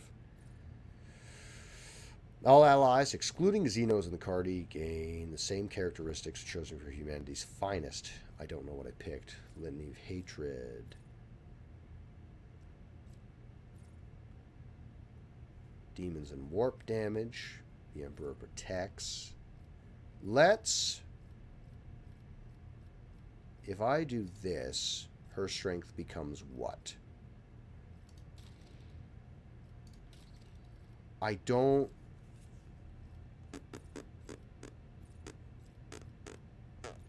I feel like she's going to need the strength training anyway, because you have to have a minimum of 55 to use a heavy bolter. right? And her strength is what? Let's just go back for a second here. Go to you. Go to you.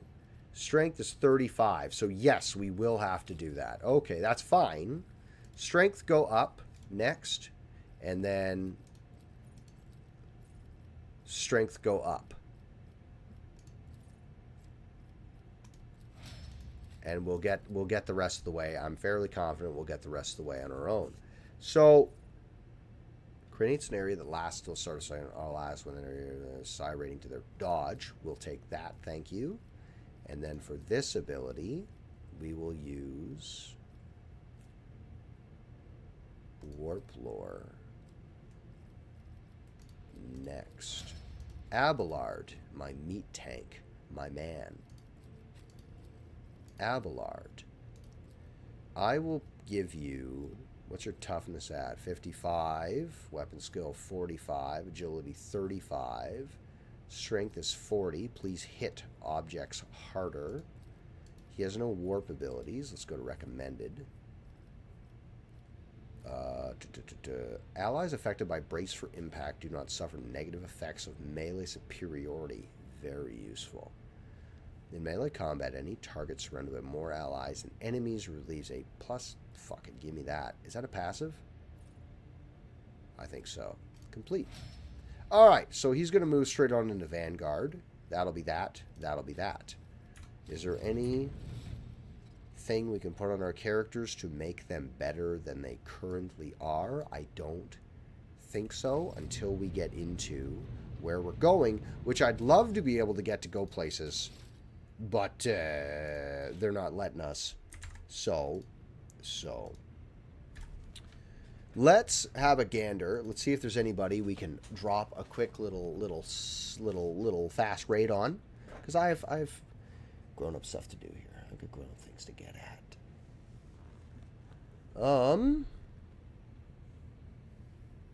If you guys, that's Spanish.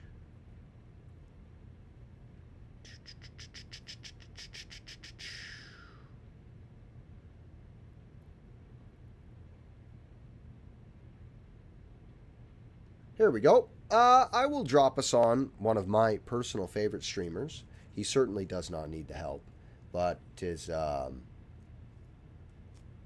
on a minute. What was that? No, thank you for coming. Thank you for coming and spending time with me this afternoon. I really, really appreciate it, guys. Yeah, you guys don't know how much it means to me. Every message... Ah! A new subscriber arrives. Well, thank you so much. It fills you with determination. I really appreciate that. Like a lot. Every chat message sent, every little smidgen helps. If I could do this even part-time, like as a professionally, if I could do this part-time, that would make me very happy as a person. Even if I'm only doing this 4 hours a day, which would be good, and then I got to go do other stuff. But that would be wonderful. That's a nice idea, and hopefully we can get there together. So, I'm all flustered now. I get all flustered when people follow me or subscribe to me all the time. Sorry, again, I'm going to drop a raid on...